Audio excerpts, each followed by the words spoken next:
Hey, what's up, everybody? Welcome to Fire and Ice Combat Sports Podcast Show on Miami Sports Music Podcast Network.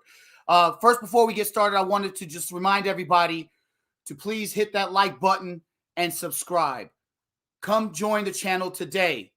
Every little bit helps. We'd love you to be a partner with us and be able to get all the awesome stuff that's going on with this channel. We got a lot of big things happening, so please, with all the great shows and stuff, so please hit that like button and subscribe today.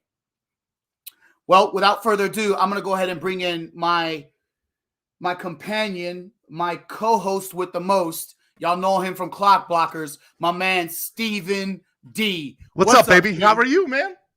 I'm okay, man. You know, it's been a rough day, man. I know it's been a rough day. For sure. Yeah. Why don't you explain to the people kind of what your day's been and you know, the floor is yours. I want to let, everybody know that, we do shows all the time. We talk about sports, we talk about football, we talk about, combat sports, but it's family too. And so you've had a pretty rough day, and I'll let you kind of take the floor. Well, as a lot of y'all know, and it's most of y'all don't at this point, but my dog Zeus, my French bulldog Zeus, that's him right there, passed away this morning in my arms at 3:45 this morning, and it's been an emotional bit of a roller coaster today, and he will be missed thoroughly.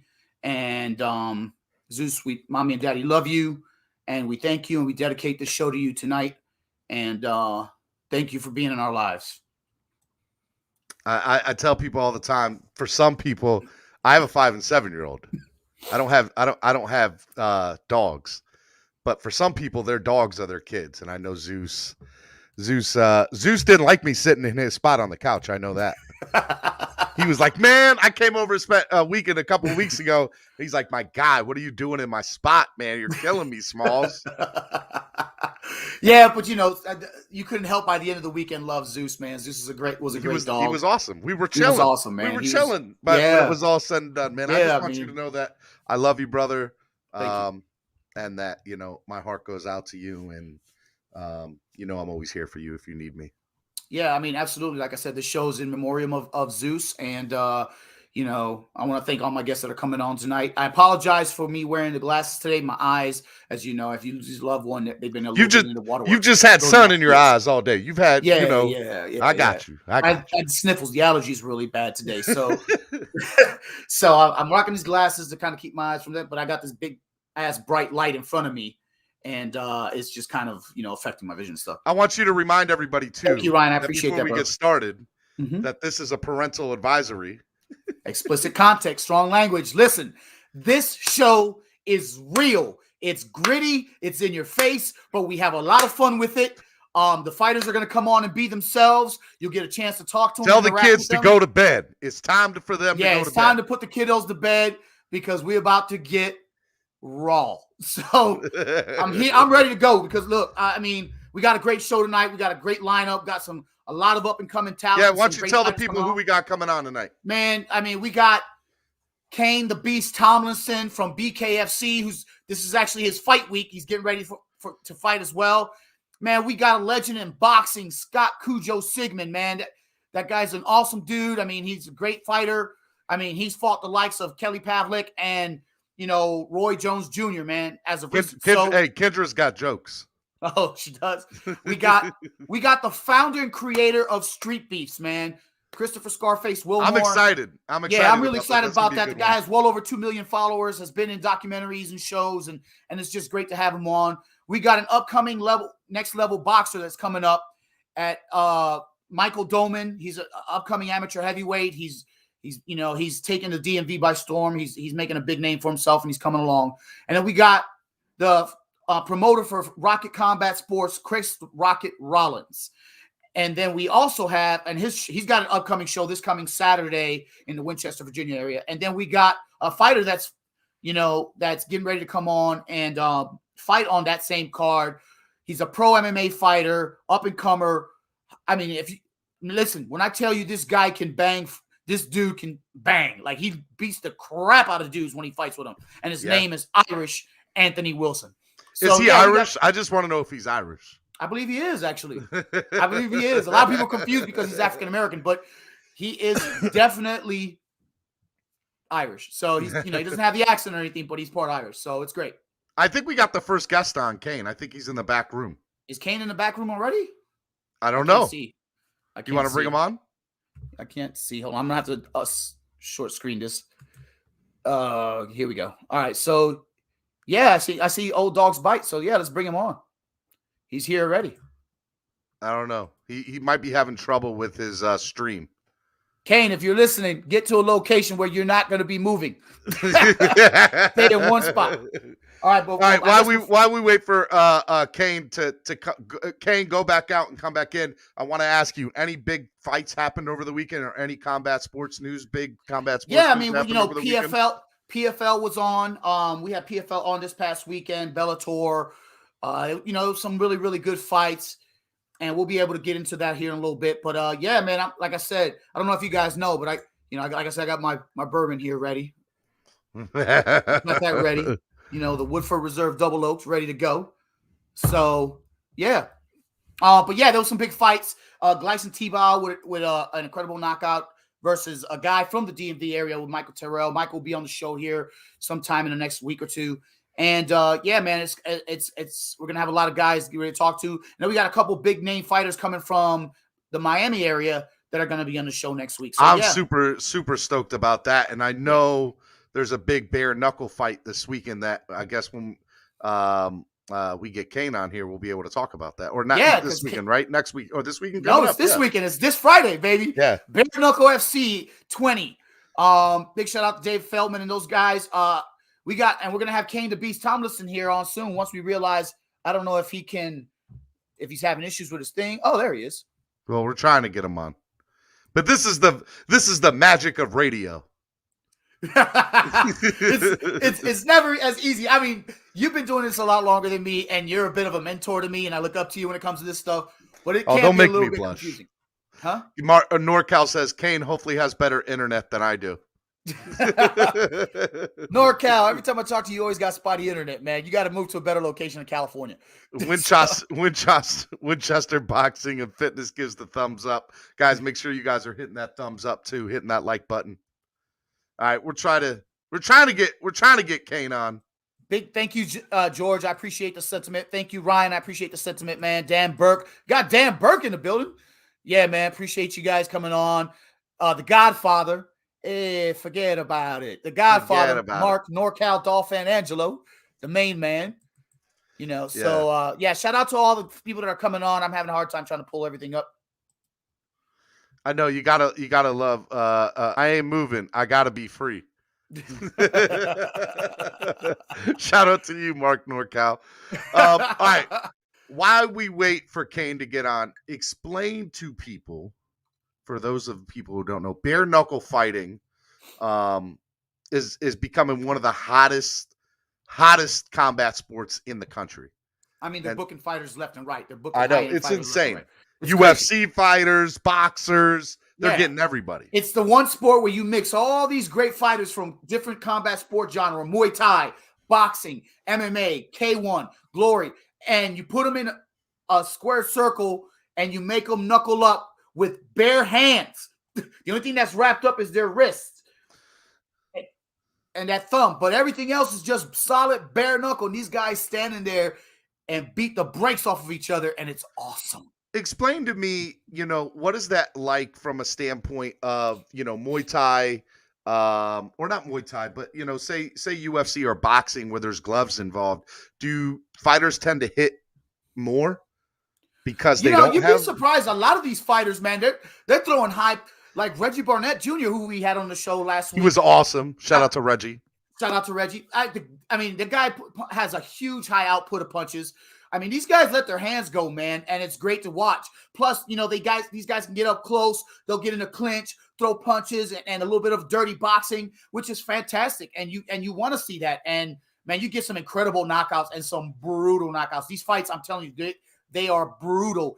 Most people are always complaining, when MMA comes along, guys end up on the ground or boxing's, these guys are too methodical. Not in bare knuckle. These guys go at it, and they beat the brakes off each other, and it's amazing. While we're waiting for Kane to get on, I know one of the things, Angel, that you wanted to do this week was bring on listeners. So if people are interested in coming on and asking Angel a question or myself a question, I'm sure you'd want to ask Angel a question over me. He's more into this than more into the scene of combat sports than I am. But man, if you want to, you're starting to make a name for yourself out here. Hey man, sports, hey, man. look, here's the thing. I love MMA. I love UFC. Everybody knows my hero. A lot of people don't like it, but my hero is Dana White. I love the man. I do. I'm not afraid to admit it. I know fighters. There's a lot of fighters that don't, but I love the guy. He started from the bottom. Now he's there. You know what I'm saying? So, yeah, shout out to Dana White, man, and the UFC. I mean, the UFC wouldn't be what it is today if it wasn't for Dana White, the Fertitta brothers, and then going on from there. So, yeah, definitely. Guys, I put the link in the chat box. If you guys want to copy that link, get on, ask a question. I'll bring you on. Kane, we're going to keep on trying to get you on here. It looks like, I don't know where you live at, or what the internet's like there. And I know Angel's probably going to try to hit you up in a text here, but we'll get you on here. If you guys want to ask a question in the chat to Angel, put that in right now, and I'll have Angel ask the question for you so that you can do it. Angel, I'll put your thing on mute if you want to do the voice to text, because I know that's how you usually work it. And, so we want to bring you on. Guys, make sure you guys hit that like button. Make sure if you guys want to ask a question about UFC or any combat sports questions, ask right now. Put it in the chat. We want to hear from you. This is an interactive show. All right, I took you back off mute. Winchester Boxing and Fitness says he lives in the woods. This is correct. Kane is down in Roanoke, Virginia. Roanoke, I know Roanoke. Shout out to Roanoke, man, and all those guys down there. There's a lot of good, decent fighters down there, man, and we'll get some of them on the show eventually here. But yeah, man, Roanoke is literally backwoods in the middle of the mountains, surrounded by mountains. You got to have great internet, or it's just not going to work. Tank Murdoch was my favorite. Mike Sensabaugh says. Tank Murdoch. Tank Murdoch. I know Tank Abbott. I know Tank Abbott. I was about to say, and Angel knows we've talked like old Pride back in the day. Tank Abbott was my boy. Old UFCs, man. Tank Abbott was my guy. Back when it was no holds barred. C. Dola says, is Shannon Briggs going to fight Rampage? If so, what do you think? Man, shout out to Shannon the Cannon Briggs. He's actually going to be hopefully back on the show either next weekend or the weekend after. We'll get a chance to talk to him. He's fighting, I believe he's fighting this weekend. Yeah, he's fighting this weekend in Iceland or Scotland. I mean, like someplace over there with the Vikings and stuff. Are they saying Rampage Jackson? My boy Rampage, A-Team Rampage? I mean, it's a possibility. I mean, it's a possibility, man. Shannon fights anybody. That guy is I mean, he's done bare knuckle, kickboxing, MMA, boxing. He's just he's that dude, man. We're trying to get Kane on right now. Kane is in the sticks, is in the woods. We're gonna try to get him on. I don't think his video is working. He just sent me a message saying, I'm on Wi-Fi. I don't know why it's not working. Can we maybe not get him on video and just talk to him over the thing? We'll tell him to put the video off and see if his sound just works. Hey, Kane, put the video off and see if your sound works. As you guys are seeing what goes on behind the scenes sometimes of a show. Guys, if you want to ask a question, put in the chat box your question, or if you want to get on, we have the link to get on. You guys can ask Angel anything. Mark Norcal says, like and share, or Angel will send out some bare knuckle enforcers. I just shared it, so I'm safe. Hey, man, don't forget who my boy is. Shout out to Reggie Barnett Jr. He's Mr. Bare Knuckle right now. Mike Sensabaugh, Tank Murdoch was in the movie with Clint Eastwood. I have no idea what you're talking about. I have no idea. You're talking to the wrong guy here. Are we talking movies? Is he an actor? I don't know. Help me out here. What movie were we talking? Help us out, Mike. Help us out, buddy. Kendra says, I've been counting this down all day. She's been waiting for this all day. Shout out to Kendra. Guys, if you want to sign up to become a member to the show, we would love to have you sign up and become a member right now. We got a lot going on. Hey, are you there, Kane? See if Kane's there now. Kane, are you there? Kane. We're trying to get Kane the Beast Tomlinson on. I was just getting ready to say that. You beat me to the punch. I've only been doing this for a little while, man. I know. I got to play catch up. But that's all right. You're learning, man. Explain to people what goes into a fighter's mind in preparation for a fight. Like, you're saying this is Kane's fight week, right? Right. And so while we wait to try to get Kane on, what exactly goes into a fighter's mind this late into camp? Are they, what are they doing? Are they like, don't bother me, don't talk to me? Hey, it's really entirely up to the fighter. Every fighter's different. Every fighter prepares differently. I'm sure, this is also a fight week for Anthony Wilson, who'll be on later on the show, and he'll tell you his way of doing stuff. So, but yeah, each fighter's different. The mindset, you've already done what you need to do to prepare for the fight. This week is usually made for weight cutting and to just increase a little bit of cardio and to really just get to where you need to be for the weight cut and mindset. And then, weigh-ins are usually held the night before the fight. So, Definitely. And this is a short week for Kane. Kane actually probably has to weigh in on Thursday night and fights Friday. So, yeah. Kane, if you can hear us, go ahead and talk. Are you there, Kane? We got Kane up here. I see him. But I don't know if his mic's not mute. Kane, can you hear us? Kane, I'm going to remove you. Try to come out and come back in again. I know Kane's probably frustrated at this point. Like, this is ridiculous. I'm sure. Because that's how Mark Well, it's not on our end. Let me be clear. It's not on our end. But it's all right. Well, explain to people some of these other people that we got coming on tonight. So we got the Street Beefs. Explain what Street Beefs is. And we got Christopher Scarface Wilmore.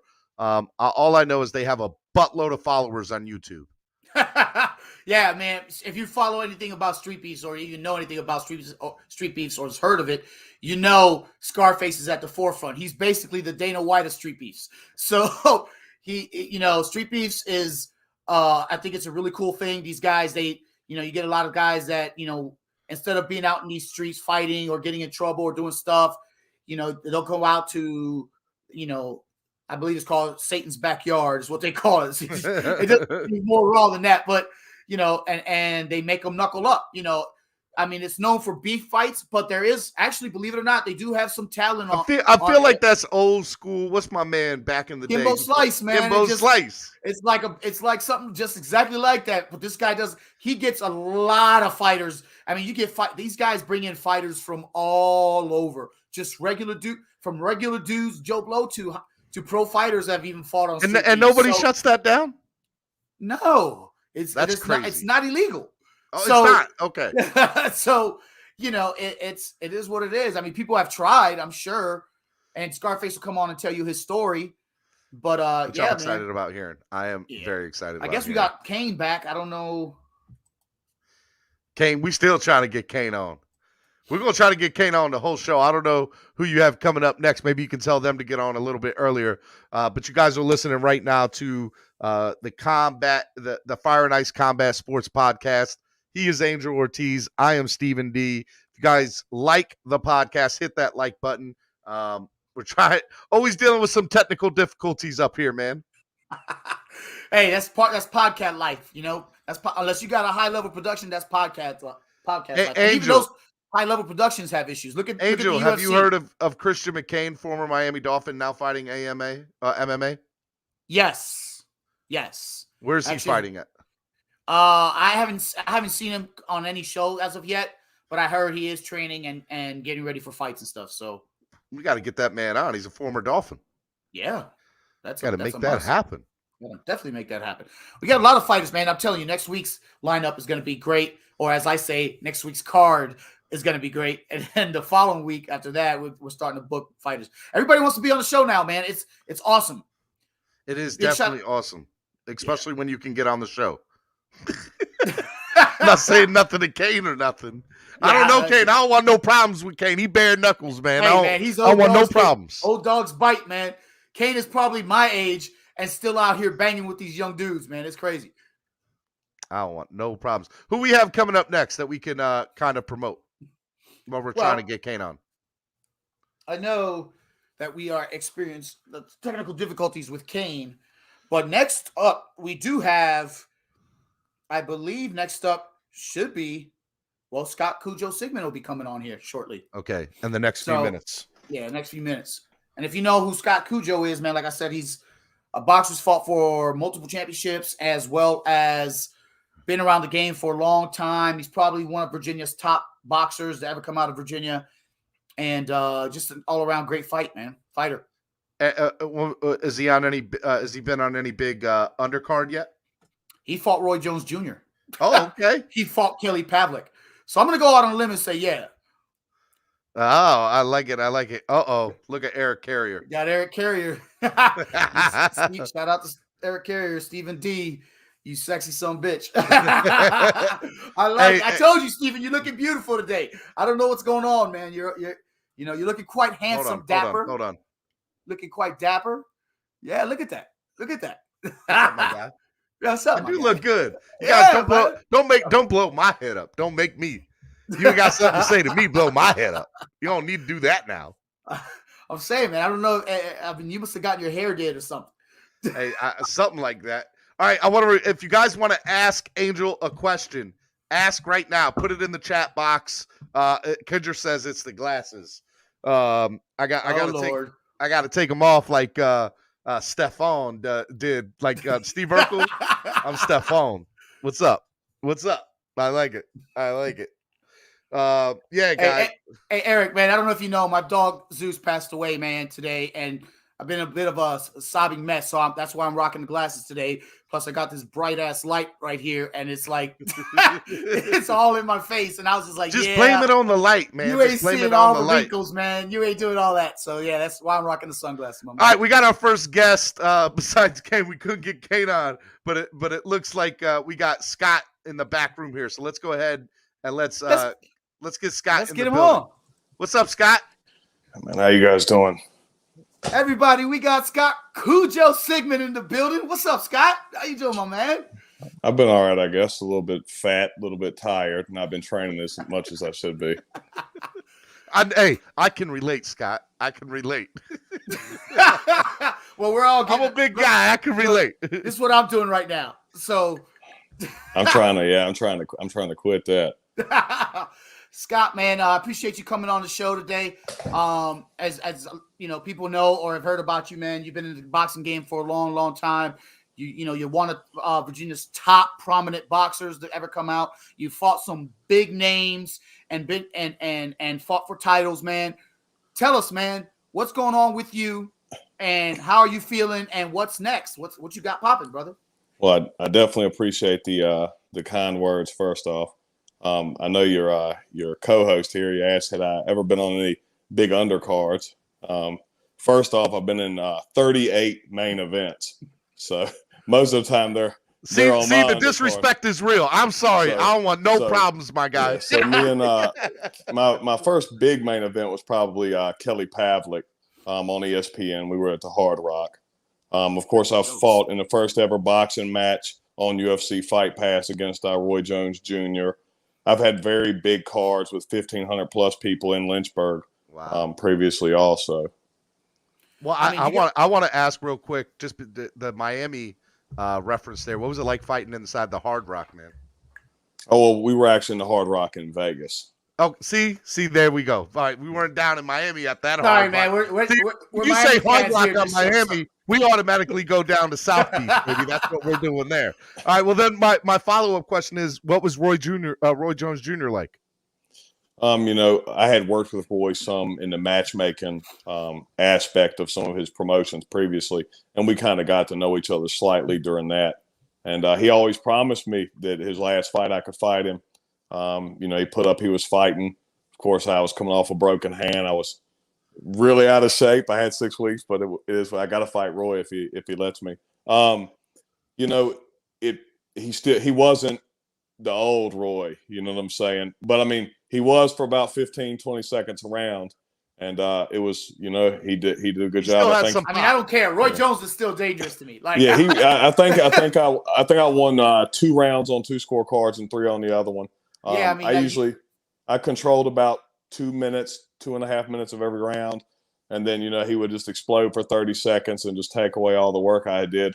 Obviously, he's just very a great veteran and knew how to manage his time and his explosiveness to win the fight. Yeah, man. So you were there with him and you were fighting and bro, and you were in the fight. You were in the trenches with him, man, and banging it out, and it was awesome. I gotta say this, man. I don't think I've ever seen you duck a fight. You just fight, which is great because fighters fight. Yeah, I'm trying to work. I just fought a guy that was 26-0 down in Mexico City. It was a really early stoppage. I was pretty disappointed after a 14-week training camp, and the COVID testing the hell out of you. So I was basically quarantined the whole damn training camp. Got stopped in the second round just because my knees buckled. It was a little disappointing. But the guy, he was 26-0. He was 111-1 as an amateur. So Eric Bazinian is he's pretty formidable. But I'm working on my own self a fight. Ideally in December against a guy he's got 30+ wins and no losses. So that's the kind of fight that I like to be in. Where's that fight going to be at? I'm actually not allowed to talk about that right now. See, all the questions I'm asking are just bad questions, man. Yes. All right. You know what? Here's a question for you. You're a boxer. All right.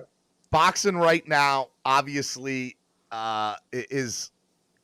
Let's just talk about it. The Paul brothers. What are your thoughts? What are your thoughts about Jake and Logan Paul? I want to know what your thoughts are. And remember, this show is very raw and gritty. So you can cuss. You can say whatever you want, my guy. So one is I try not to be a hater.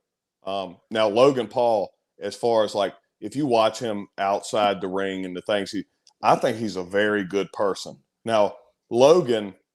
He can't really fight very well. But Jake Paul, I think he's really putting in the work. He's becoming a legitimate boxer. And if you look at the way that he's moving himself, is this fight number 3 or 4? He's fighting Tyron Woodley. So He's already fighting 2 UFC guys. And a lot of prospects with no amateur background, they don't have the courage or the nuts to do that. And, he's doing it. So you got to applaud him for that. I think he is going to get rushed too quickly, though. I think I wouldn't be surprised if you see him in a fight 6 or 7 against a guy like Mayweather or Canelo or somebody. I don't think Canelo will fight him because Canelo greatly dislikes him. But it'll be it's not going to be good for him. Now, if you gave a guy 15 or 20 fights, he could develop into something, I think. I know this. I know one thing for sure. There's a list of fighters that want to fight them dudes, but I don't know. So, do you think there's a chance to get on pay-per-views and make that kind of money? And I'll piggyback off that with the follow-up question of is it bad or good for the sport? Man, it's a tricky question. It's going to depend on how you look at it. I think to a degree. To some people now, especially with, and I hate to ever say anything about Mayweather. I love Mayweather, but Mayweather allowing the exhibition with Logan, I think that hurts boxing. But you cannot be mad at Floyd. He might have made $50 or $100 million. You can't be mad at him for making that kind of money off of a sparring session. I think we got casual sports fans, and they look at it and it's kind of delegitimizing it to them to a degree. Okay. But also, if you look, DAZN ran some numbers a while back when one of them guys fought on one of their main events. And like Billy Joe Saunders had been having like 10,000 Google searches a week. But then after they seen the weigh-in, these casuals that didn't know who these people were, he had like millions and millions of Google searches. Mm-hmm. So, I think if you get these guys in these sideshow type events or special attractions, and you put guys down the undercard, talking about from Virginia, Giuseppe Cusimano is on Tyron Woodley's undercard. I think it's probably good for the sport. And then my other question is Mike Fox. Mike, right? Mike. I don't think I do. Mike, where's Mike from, Angel? Mike was on last week. He's from well, he's from the DMV. He's from based out of Camp Springs, Maryland. So he was fighting a few weeks ago for a belt, and took a last minute. Clearly won. Okay. Yes, my bad. That robbery. Yes, clearly won. Troy's son, the tall, thin junior middleweight. Yes, I do know Mike Fox. Excuse me.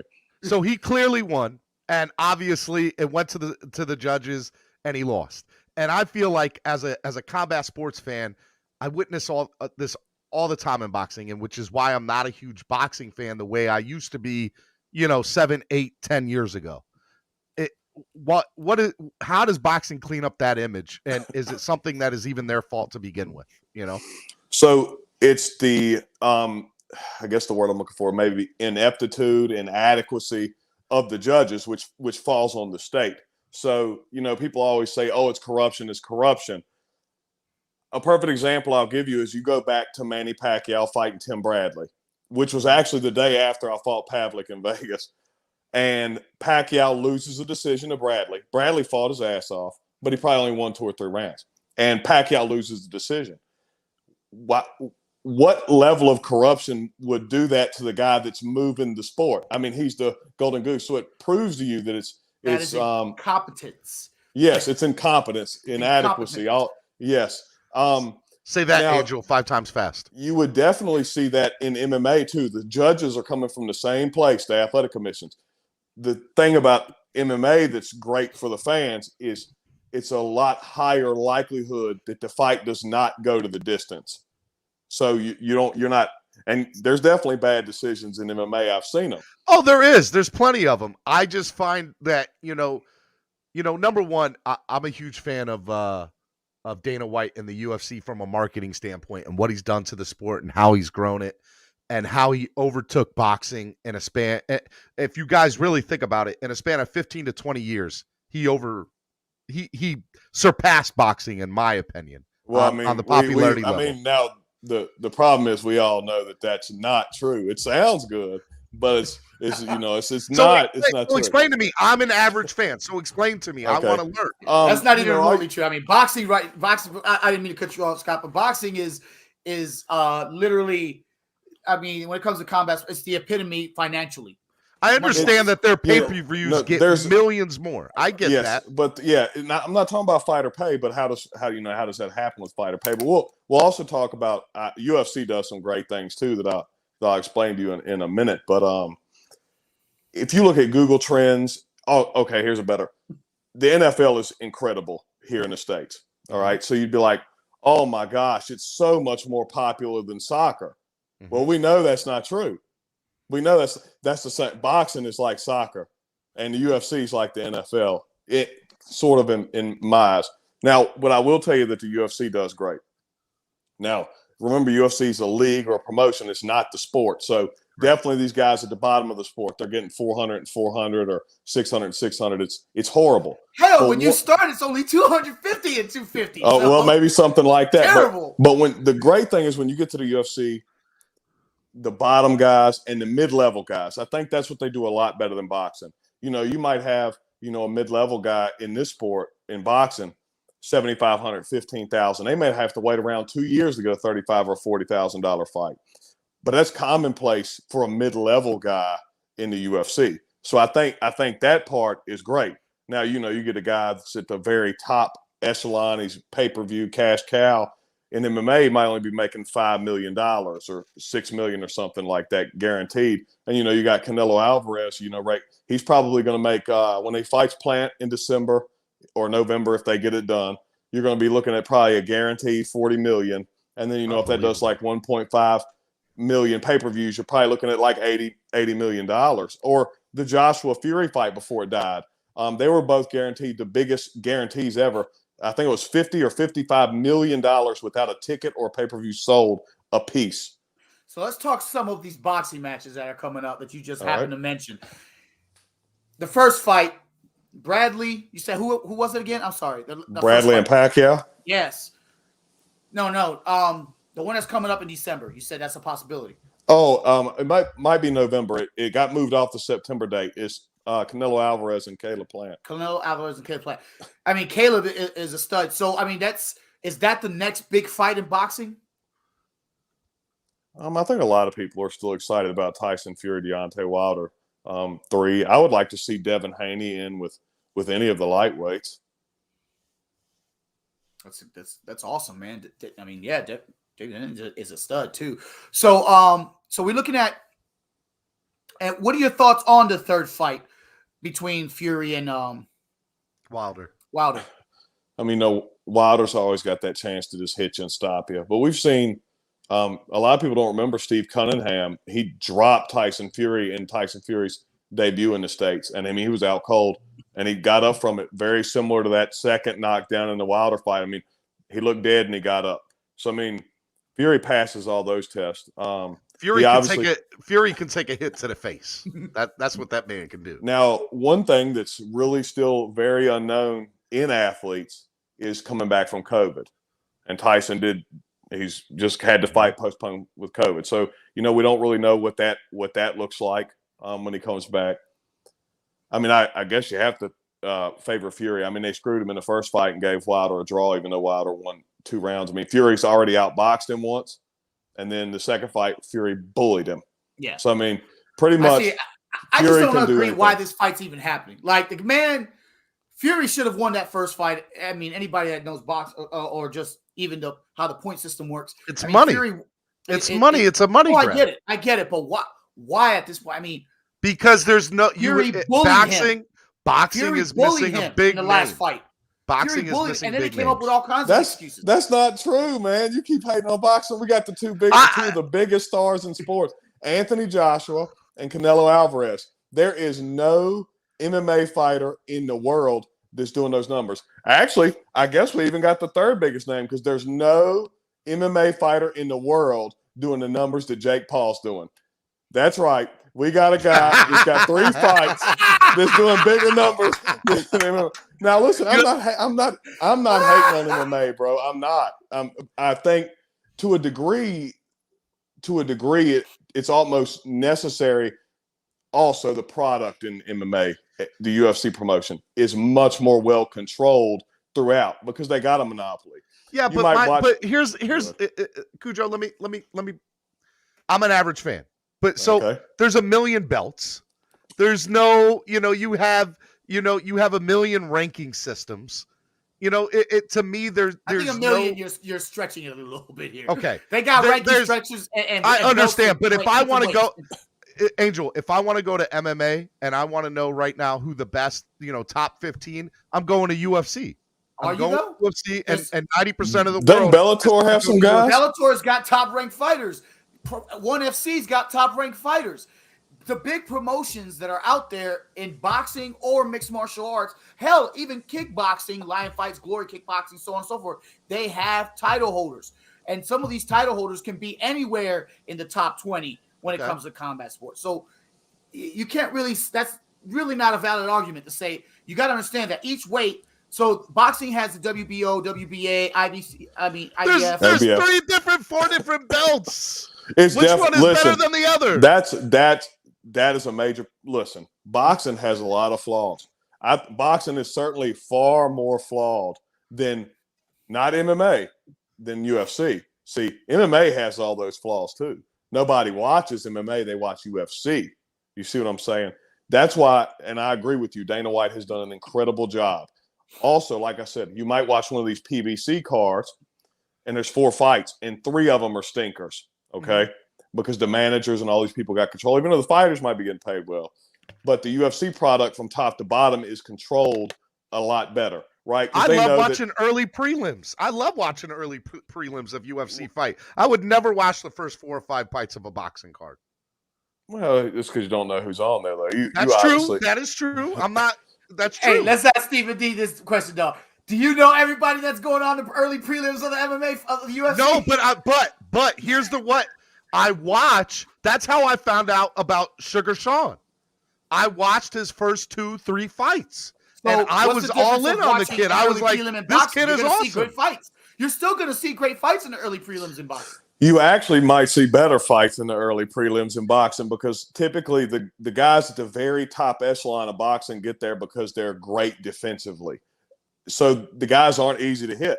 And the guys this is why people love watching me fight. I get hit a lot. All right. I mean, there's no secret to that. People love that. People like, I'm not some defensive wizard. You know what I'm saying? I'm going to come in there. I'm going to make it a brawl. You would probably love watching me fight. I throw a lot of punches. I get hit a lot. I know what I'm doing tonight. I'm going back and watching some of your fights, my guy.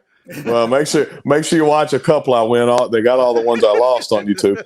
Well, one other thing I wanted to bring up, you asked me how I was doing. I got this kid. He's 3-0 now. 2 knockouts. Excuse me. Just had his first fight, went the distance. He turned 18 May 20th. Had his pro debut May 22nd. Austin Deonda. They call him the Native Nightmare. This kid is one of the first ones I've ever had in my gym that I feel like could be better than me. I had a very similar feeling to another heavyweight, another fighter who's currently a heavyweight now, in Joe Jones, but he ended up going a different route than me. And, I don't know if he's lived up to the potential he could have if I was guiding his career, but I mean, the kid's still a killer. But I think this kid, Austin Deonda, is going to be really special. So let me tell the fans real quick. So not only do you manage fighters, but you run a fight gym, a boxing gym. Yep. And you box. So again, it's one of those, and you're still in boxing. So it's crazy. How do you manage that and maintain family and all that other stuff on top of everything? How do you handle all that?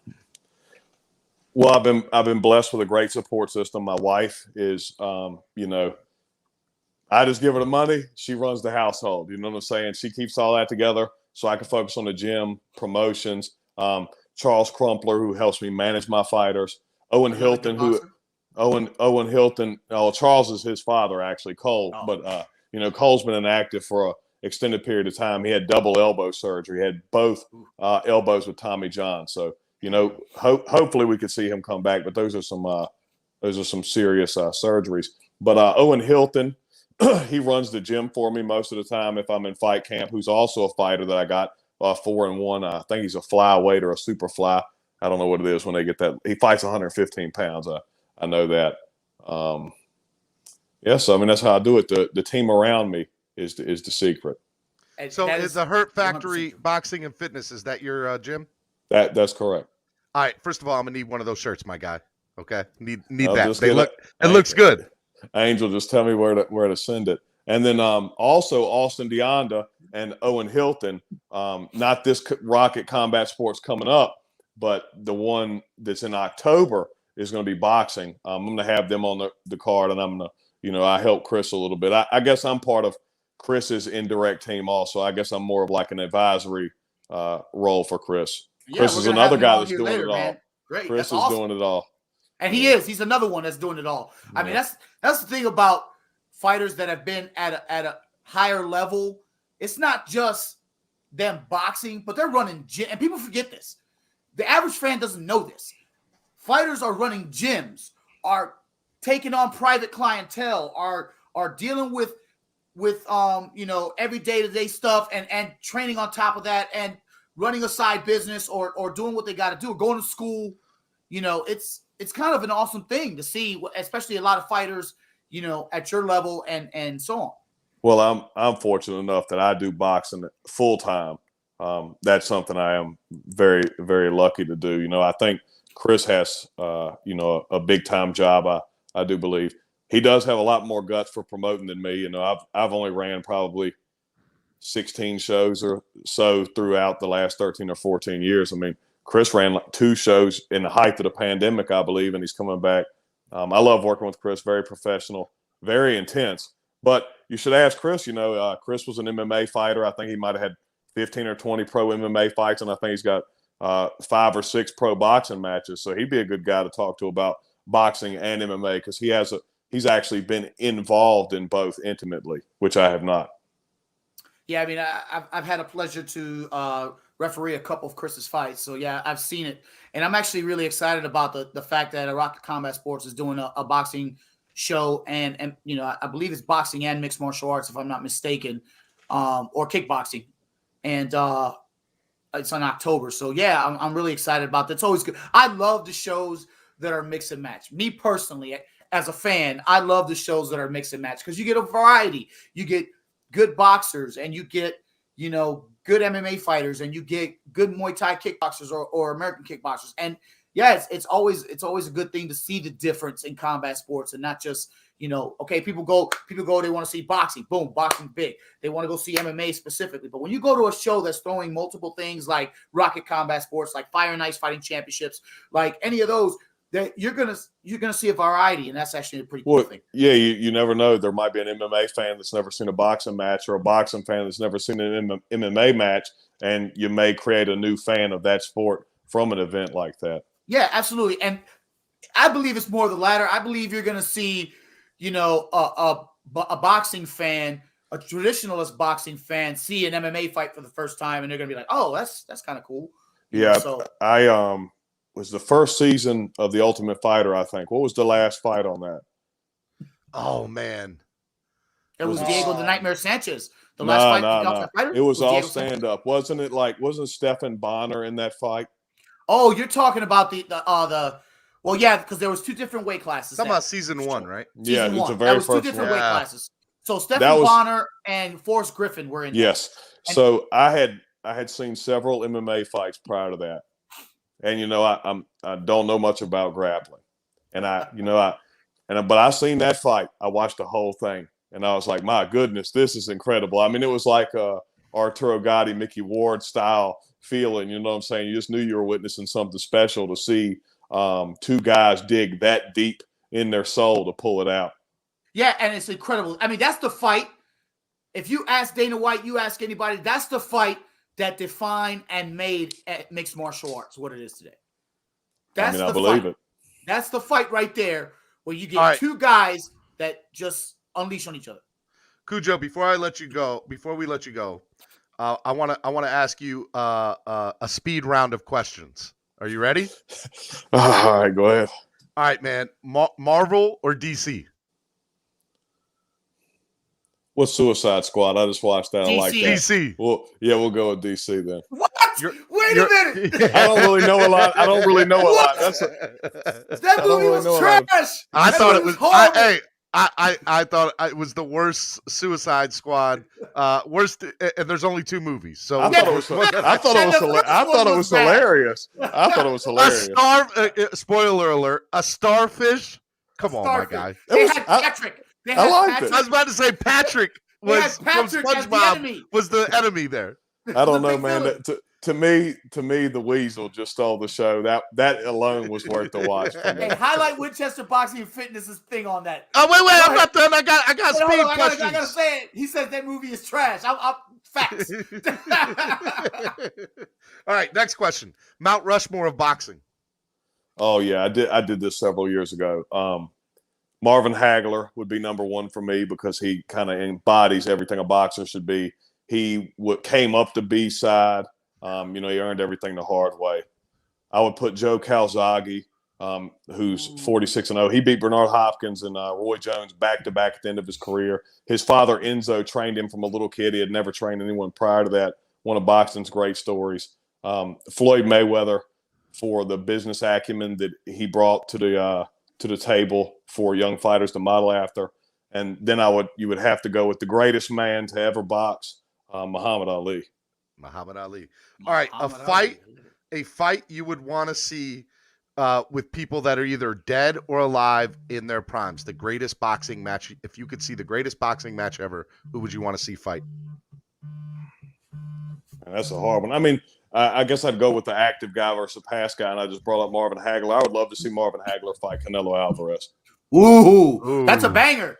Yeah, that's a banger, dude. But that dude is dangerous. Marvin Hagler was dangerous. That's a ball, man. And the very last question I have for you is, I want you to tell me a controversial story or a story of you boxing, like something that you've never told anyone, something that is pretty raunchy or whatever, something raw, uncut. We want a good story. So I was in the gym. Now some people have seen this. I haven't told this story publicly. So there was a fighter there. He was 5-0, and he kept elbowing me in the face over and over. And I was like, "Don't you elbow me in the face again?" And now Marcus Luck was there. He was running the camp, and I was a little disappointed that Marcus allowed it to happen. He elbowed me again. So as his elbow was in my face, I slid my head by, and I sunk my teeth into his arm. and I bit a chunk out. Then we fought for about an hour straight after that. Now, once we got done fighting for the hour, the guy jumped out the ring and ran through the heavy bag room, and I chased him, and he ran into a closet, and I went in there and I grabbed his head and I smashed it against the wall. There you go. That's the story. You want it raw and uncut. I got it right there, my guy. You got it. Note to self. It's all fun and games till somebody gets elbowed in the face. That's all I'm gonna say. Well, I mean, it happens. Fight dirty. You want to fight? I mean, you'll get a once or fight. twice is fine, but like 20 times in 4 rounds, man, that's just. Don't you do it? Don't you do it again, man. Hey, he did warn him though. Fair thing. He did warn him, man. But all right, so while we still have him real quick, Scott, at this point, I'm gonna open it up to the fans. Fans, if you're watching, hit that like button, subscribe, become a member today. And you get a chance to ask any of our fighters a question. So if you're on right now, it is your floor. Ask this amazing boxer here any question you want. And while we're waiting for the question to come out, I want you to go ahead and promote anything you want to promote and your social media. It's Scott Cujo Sigmund on Facebook and Instagram. And then October 2nd in Winchester, Rocket Combat Sports is going to, be featuring several. I think hopefully Anthony Wilson's on that card as well. I believe he's fighting in the MMA show coming up Saturday also. That's correct. He's on here tonight. Yeah, I was working with Anthony a little bit, getting his stuff done before his the fight that was supposed to happen that the pandemic postponed. I can tell you that guy's very professional. I love working with people like that. Gets his paperwork done, no excuses, does everything he's got to do in and out of the ring. I wish combat sports in general had more people like that. Yeah, you got to love guys that are like that, man. And Chris Rollins will be on here later. I've seen him. He's very similar in personality. I mean, you got guys. I mean, Anthony Wilson, there's nothing. I train with the guy. I mean, he hits like a brick, and he's fun to watch. And he's just one of these guys that wants to bang with you. He doesn't even care. He just wants to fight. And you get a lot of good fights like that when it comes to guys like that. But also, they're responsible. And that's the thing about everybody doesn't understand this part of the promotion. A lot of these fighters are lazy, and they don't want to do what it takes to promote, sell tickets, promote the event, help themselves make more money. They just want to go in and fight, or turn their paperwork in on time. Yeah, they get something, they fall out the week of the fight. It's horrible. Like if you had guys like me, Owen Hilton, Chris Rollins, Anthony Wilson on every show, I mean, combat sports on a grassroots level would be immensely better for everybody involved. The promoters wouldn't be risking so much money. The grassroots level fighters could be getting paid so much more. But instead you got guys like Anthony or me or Chris, we're pulling the weight of the whole show on our back, and we got to split it up between everyone. I mean, it is difficult. All right. We got the question in from Winchester Boxing and Fitness. Scott, did you ever get dropped with a body shot? I've only been dropped once ever in my entire career. And it actually happened last fight. I threw a jab and the guy timed me right over with the right hand. I mean, I got up immediately. It was a flash knockdown, but that's the only time I've ever been knocked down in my career. Now, was that the hardest hit you ever took? Oh, hell no. Okay, what's the hardest hit you've ever took? Every single punch Kelly Pavlik touched me with, including a pawing jab. Kelly Pavlik's jab is greater than any power punch from any other fighter I've been hit with. I fought middleweight champion Matt Korobov, Ronald Gavril, Eric Bazinian, who we just spoke about, Roy Jones Jr., Lionel Thompson, who's one of the top super middleweights in the world. Nobody generates power like Kelly Pavlik. And how long did you feel it after the fight? Man, so much stuff happened to me in that fight. I broke both my orbitals. I tore my Achilles tendon. I ruptured my bicep tendon. So, I mean, I had to you were still in there landing some pretty good shots. I wouldn't say pretty good, but I mean, I was hitting him. I got a couple of pictures on the wall, the 3 punches I landed in the fights back there. But I probably about 9 months. That's how long the rehab process took. That's how long I felt it. All right. While we're waiting for the next guest to come on, let me ask you one more question. Give me a story about your worst injury you ever took in the ring. In the ring, I mean, it had to be my labrum. My labrum, my bicep, all of that. I mean, it took so long. I had tweaked it a little bit in the fight camp, but it wasn't torn. It was just weak. And I threw a jab and Pavlik threw a right hand, and our hands hit together. And I'm assuming the first injury tore my rotator cuff in the back. But that was about 40 seconds into the fight. I ended up going 7 rounds with him. That was horrible. Also, when Caleb Truax, who also was super middleweight world champion after I fought him, Caleb Truax broke my ribs right here in the front left with the very first body punch he threw. I went 7 rounds with him too. That was excruciating. I mean, Caleb Truax is a heavy-handed guy himself. Angel, it's all you because I'm squeamish just hearing that, man. So you're saying that Pavlik is the hardest puncher you've ever had to fight? And not only that, I mean, I've sparred a lot of great guys. Because you just fought Roy Jones Jr. Yes. Well, but Roy was 49. Yeah. So let's remember that, or 48. So, Pavlik was closer to removing the middleweight title. But, I think I fought something like 12 world champions and 2 Hall of Famers. And I'm sure Eric Bazinian will at least challenge for a world title. He may even win it. So we could make that 13. I don't know, and I don't mean this to disrespect anybody. I love a lot of my opponents. They're great fighters, like Matt Korobov, like Caleb Truax, like Lionel Thompson. Lionel Thompson may also still end up fighting for a world title. He just beat Uzcategui not long ago. But I don't think there's any 2 of them that could fight him in the same night and beat him, in my opinion. I mean, he's just head and shoulders above the rest of the guys. Well, Cujo, man, there's levels to this. I appreciate you coming on, man. We got to have you on again. I got to keep teaching. Roger Mayweather told me about people like you. He said most people don't know shit about boxing. Got him! Got him! I love it. Cujo, I thought we were cool, man. I thought we were boys, man. Hey, what happened? Y'all bring me back in a couple of weeks after, maybe before that October show. You know what? I got you. I still want a shirt, though. Yeah, Angel, just send me the mailing address. I'll send y'all one. My man, extra large for your boy. Because I need a size medium. No, we'll send a triple X. Because right now I'm rocking a Kane the Beast Tomlinson BKFC shirt. For those of y'all that can't see it, and this joint is slim.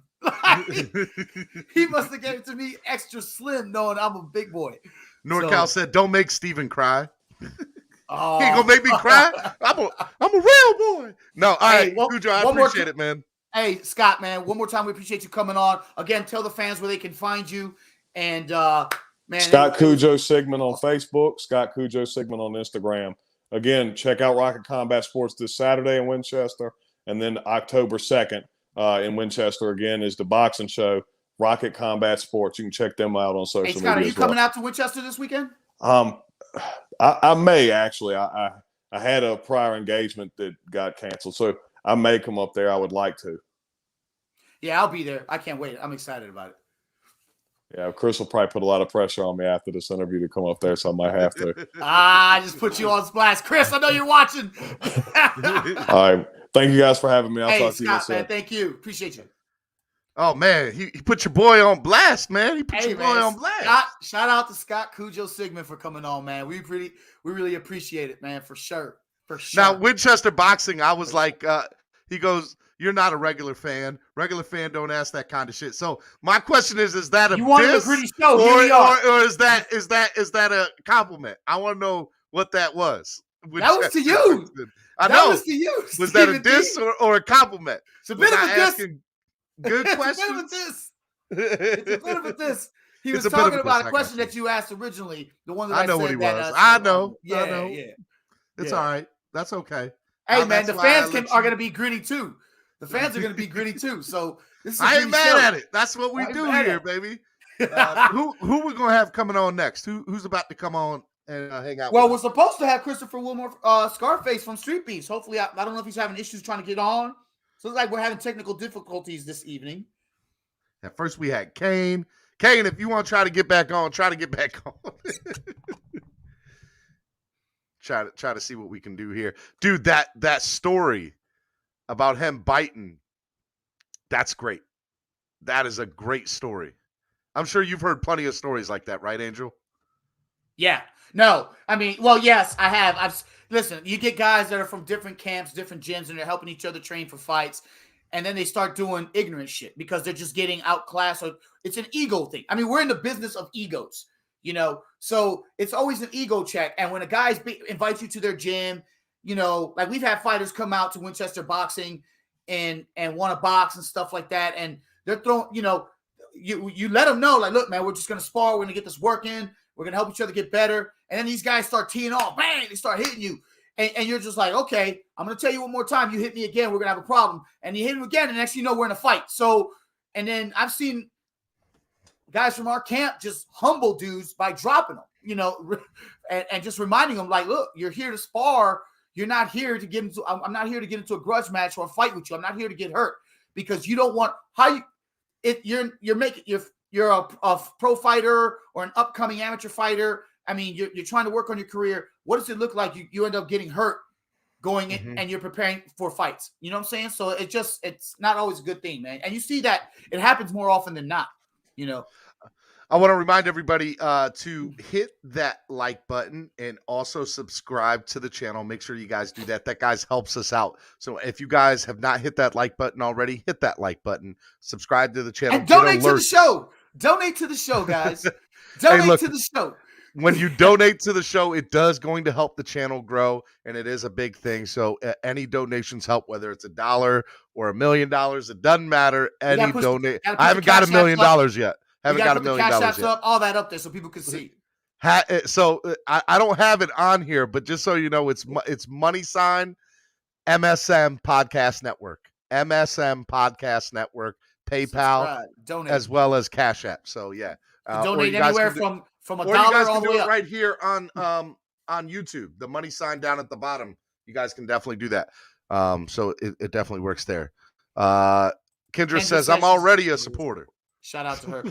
Shout out to Jonathan Jenkins. Jonathan, this is a combat sports show, so I know you asked the Miami Dolphin question.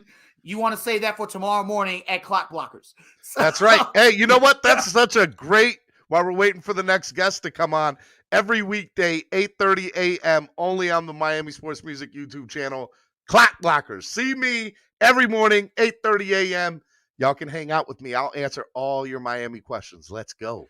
Let's go. Shout out to Jonathan Jenkins, man. Welcome for coming on to the show. I appreciate you, man. Hey, right. Oh, yes. We got our next guest coming on. All right. Let me while we're waiting on Chris, we're just going to take our next guest here. We got an upcoming, ladies and gentlemen, we got Mike Doleman Jr. in the building. Michael, welcome to Fire Nights Combat Sports Podcast Network. It's your host, Angel, right here, your boy. And What's going on? What's going on? What's going on, man? How you doing? For those of y'all that don't know, Mike is a top ranked heavyweight coming up in the DMV area, taking the DMV by storm. This man has the footwork of a lightweight and is a heavyweight. So the guy hits hard, got great punching power. Mike, what's going on, Senor Benitez? Not much, man. You know, here just living life, you know. Training camp and all, you know, just trying to get better day by day. You know, that's pretty much it, man. Mike, what's going on with you, man? And tell the folks that, you know, that don't know or want to know what's going on with you, and do you got any fights coming up? What's up, man? Right now, you know, my dad's my man. He does all my fights for me, you know. So shout out to Coach Doleman, Michael Doman. Absolutely, Sr. Yes, sir. My right hand man. You know, so we just doing a whole bunch of smokers, you know. In the amateurs right now, I'm not in no rush to turn pro. Trying to get full experience as I can, be the best person I can be. You know, experience is everything for me. Well, let me ask you a question real quick. From amateur to the pros, I really like how you just put that. I'm not in a rush to go pro. Explain to people that are listening, you know, what makes it a competitive advantage for you to stay in the amateur level and get those fights underneath your belt. Oh man, it's you know, a lot of these guys like Ryan Garcia, you know, Gervonta Tank Davis, you know, they got 200 plus amateur fights, you know what I mean? So they go into the pros confident as ever, you know what I mean? So, you know, they don't get nervous no more. Like in the amateurs, man, you got a lot of kids who, they still got them butterflies before they start to fight. They're going in the weigh-ins. It's a lot. You know what I mean? Experience is everything. I like sparring with pros. I like sparring with people better than me. That way I'll get better.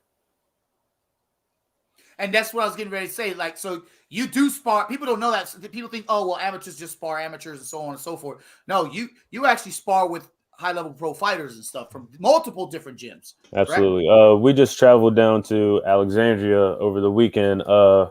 Coach Boxing Ronnie on Instagram, he's been on TV, everything. He got a lot of pro fighters. While, yeah, he's a great guy, and he provides a lot of fighters, so that way I get better. We got Anthony. I spar with Anthony Wilson all the time. My father, man, he's one of the realest person I got in my corner. He does, not a lot of coaches put the gloves on with you. And, can the old man still give you a good, he still got it, right? Man, I think I move fast, but I ain't never seen a dude that moves. He's 280, 270. My bad, Dad. You know what I mean? But hey, Pops, I don't want no problem, Pops. That's what he's saying. That man is 6'4", 285 pounds. Stop lying. That's a bad dude. That's a monster, bro. He's a monster. That's a bad dude right there. So but is that where you got it from? Your dad? Start from the beginning, man. When did you first, pick up the boxing gloves? When did you know this is what you wanted to do? Absolutely. So my dad's been a coach for a while now, and me growing up, I was a big kid. 300 plus pounds. Got picked on by family. Got picked on in school. I was a kid to wear the same sweatshirt at school every day. You know what I mean? My cousins and stuff, they would flick my boob or whatnot. You know what I mean? So then I woke up one day, and I knew my dad had a gym, and I didn't realize that till, probably, I want to say about my freshman year of high school. And so I woke up one day, and I couldn't drive at the time. I didn't have my license, but I took my mom's car. And I was that dedicated to lose weight. So pretty much I was driving illegally, went to the track and just ran a mile every single day. And then, the weight started falling off, and I told my dad, hey, I want to pick up the gloves. And so I started, and my dad, he knew that I wanted to, but he wanted to see my effort first. So that's when I took it seriously. All right. Look, I gotta ask. Let's see that stomach now. Let's see that chest now. Hey, man. it's still there. It's still there, but you know what I mean? No, hey man, hey, look, I'm a big guy. I got you. He's still a big guy. I mean, I'm still a big guy, but I'm a lot slimmer than back then. You know what I mean? So yeah. So we got a question here from Winchester Boxing Fitness. Says, tell them how lazy your ass was. Shoot, man. I'm back in the day, dude. It was, it wasn't one bowl of cereal. It was 2-3 bowls of cereal. My dad, he's a big supporter of mine. He was always on me as a kid, and, always wanted, hey, son, go get the jump rope, go jog, go something. Like, nah, Dad, I wanted to go hang out with my friends at the time. And, I look back at it now, I should have listened to Dad, you know what I mean? So I'm thankful for him always pushing me and leading me in the right direction. All my partners at the gym. What happens though when you spitting image of his dad, by the way? There's no denying it. Yeah, for sure. What happens when you want to get something to eat? Like when you're hungry, man. Like what do you do when you get that hunger craving? Man, I'm real disciplined now. So, I get one cheat meal a day or one cheat meal a week. So on Saturdays, man, I might have whatever I want, but that might be my cheat meal, might be lunch, and then dinner I'm right back to chicken and broccoli. But how long did that process take to get to that dedication? Because it's not an overnight thing. It's not, man. It's just, once, growing up as a kid, like I said, I was picked on so much. And, I look up to a lot of people, and, there's a lot of people in my corner like Harold Jones. He was a big guy, 400 plus pounds. My dad pushed him. He lost the weight, and now he's 40 some years old, and he puts the gloves on with me. So it's seeing people. I'm also a trainer. I got guys in my corner that I train right now that are, got a guy right now that's 480 and he's lost 30 pounds in the last month. So, it's motivation like that, inspiration that I see from other people. Hey man, I'm ready to go, man. I'm ready to go with y'all and go shoot in the gym with y'all. That's what I'm ready to go do. Come on, man. We'll get you right. That's right. That's all our gym's about, man, is getting results, getting better than the last day. So tell us about your last fight, because you just had a fight that you just won recently in Baltimore where the heavy hitters are at. And you just won that fight, and tell us what you got coming up, man. I mean, is there another fight coming up lined up? But first of all, tell us about the last fight you just had. Right. So it was in Baltimore, and it's kind of weird, man, because like, down there, some dude walked up to me and was like, "Oh, y'all are from Virginia. Virginia people from Virginia don't win in Baltimore." So, I kind of, it's like a chip on my shoulder, you know what I mean? So I was like, all right, I got something to prove. And, I really didn't say anything to him. I just told him, I was like, man, I'll leave it in the ring. That's all I'm gonna say. And then, first round I came out swinging, man. So he got a standing 8 count in the first round. And then second round got us another standing 8 count. And, the third round, man, we was just cruising. That's awesome, man. Steven, you got anything for him? I mean, what do you got coming up, man? What's next? What's lined up for you in the future? A lot of sparring sessions, man. I'm trying to get as much work as I can with the pros. I got some smokers coming up. My dad put together, at the gym. So, pretty much just taking it day by day and, letting my dad lead the way. That's so, awesome. All right. I like to do these little fast 5 questions. All right. Absolutely. You ready? Let's do it. Marvel versus DC. I got to go Marvel. Okay. Iron Man all the way. Your Mount Rushmore of boxing. Boxing. No, your Mount Rushmore. Top 4. Oh, shit. Oh, shoot. Canelo. Number 1. Top dog. Okay. For sure. Runs in the blood. Mexican all the way. Oh, yeah. Those guys don't know my man is half Mexican. So let's go. For sure. I got to go Floyd. I'm going to go Tommy Morrison. And I got to go Mike Tyson. Okay. Very nice. All right. Good group, man. Fight you would want to see. It can be living or dead, but they were in their prime. So the number, like if you could see any boxing match ever, who would you want to see fight who? I got to see, let's go prime. I got to see, I need Canelo and Floyd to run that back. All right. Canelo versus Floyd in their prime. All right. All right. Give me a story of you, fighting or training, something that is raw. You've never told anybody, and it's raunchy. Remember, this is parental advisory. You can say whatever the hell you want, man. Be free. I want that story. You want that raw, gritty story. I want that raw, gritty story. Man, that's a hard one right there. Yeah, that's a hard one. He's like, should I say it? Should I not say it? I don't really think there's been anything like really crazy. I think the most crazy thing to me is like, my dad puts on the gloves with me. So I think one time we were sparring and I felt he hit me hard. And man, I tried to hit him and I tried to get my elbow through to clip him with the elbow too. And then all of a sudden just bop, bop, bop. He hits me with 3 hard punches. And then I think we ignored the clock.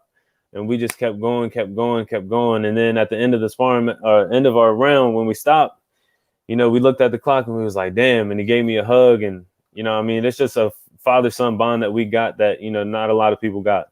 They trying to elbow your dad, though. He's probably watching, but man, it's, your dad was like, he said, not today, son, not today. Yeah. He whooped my ass. He dropped me a couple times. He dropped me. I got back up and dropped me again. I just try to keep going, man. And then the last question I have for you is tell me an injury story, like your hardest hit you ever took in the ring, like something that really messed you up. Does it have to be boxing related or could it go? No, it doesn't have to be boxing related. Does not. I was preparing for a fight, man, and this was probably one of the scariest moments of me ever training. It was the first day I was lifting heavy. The second day I was, lifting heavy again. Then I ran 5 miles. And then the following day, I went to a sparring session in town. And, man, as I was sparring, I was trying to slip a punch and step around the punch. And the next thing you know, I don't know what happened, man, but I just got this pain in my lower back and shot down to my legs. And I laid in the ring. And, they didn't know what was going on, but I told my dad that I couldn't feel my legs. So he pulled me out of the ring, like drugged me by my hands. And, they were trying to stretch me out thinking it was something minor. But, my dad was like, hey, son, go ahead and try to lift your legs up on this box. And I looked down as I'm trying to lift my legs and not lying, I teared up because I thought I was paralyzed from the waist down due to the fact that something tweaked in my back. Was it just a muscle spasm? It was a muscle spasm, but man, I have back pain till this day, man. But I just try to ignore it and try to keep pushing. Hey, I mean, I feel like fighters do that all the time, right, Angel? Yeah. Yep, that's what we do. So Mike, real quick, what is outside of combat sports, man? I mean, obviously, like most fighters, you train a lot. Outside of combat sports, what's one of the most fun things you like to do, man? Man, spending time with family, man. You know, I gotta go with that first because family comes first to me. Come on, man. We don't want the PC answer. What do you really like to do, man? Okay, I'll give it to you, man. Shit, give me a drink. You know what I mean? I like hanging out with friends, having a good time, man, and just, you know, that's pretty much it, man. It's, you know, stuff that 22-year-olds do. How about that? Hey, I like it. I like stuff that 22-year-olds do, man. The young man stuff. You play that gaming system, PS5 or Xbox? Man, believe it or not, my damn girl plays more than me. So I'm over here watching her, and then I'm watching Canelo things, man. Just watching him on YouTube. Are you a football fan? You know we got to ask this question there, most of our guests. And we've been slacking on this question here, Steven. Hit him with it. Yeah, are you a football fan? Yeah, I like all sports. Yeah, I'm a fan. Okay, so if you had to root for any team, who would it be in the NFL? I gotta stick with my local team, man. Washington. Oh, the Washington football team. Yeah, football team. The Washington football team. Man, the Redskins. I'm gonna keep it low. I'm a you know, Dolphins all day here, baby. Hey, but you know what? You can thank us for Ryan Fitzpatrick. You can thank us for Ryan Fitzpatrick. That's gonna work out for y'all. Right. I'm still very sad about that, by the way. Yep. Before I get off here, man, I just want to give a shout out to my dad, Winchester Boxing, you know, all my teammates and, you know, training partners, Angel for sure. You know, my man, Steven, thank you for having me on the show. Shout out to my sponsors, Energy Windows. Your boy just got a sponsor today with the owner of Remax in Winchester. So, you know, he's hooking me up. I'm going to start traveling a little more, head down to Florida, Cali, you know, try to get all the experience I can. So, are you excited about the MMA show coming to Winchester this weekend? Oh, absolutely, man. Front row tickets. Shout out my man, Anthony Wilson. I know he's going to do his thing. You know, he throws that overhand right, but he don't hit me with it no more. But you know, my man, he does his thing, though. Yeah, for sure. But listen, man, we appreciate you coming on. Tell people where they can find you, my guy. Man, Instagram, MD4_33. I don't be on Twitter. I don't be on Snapchat. None of that. You know, I keep it real.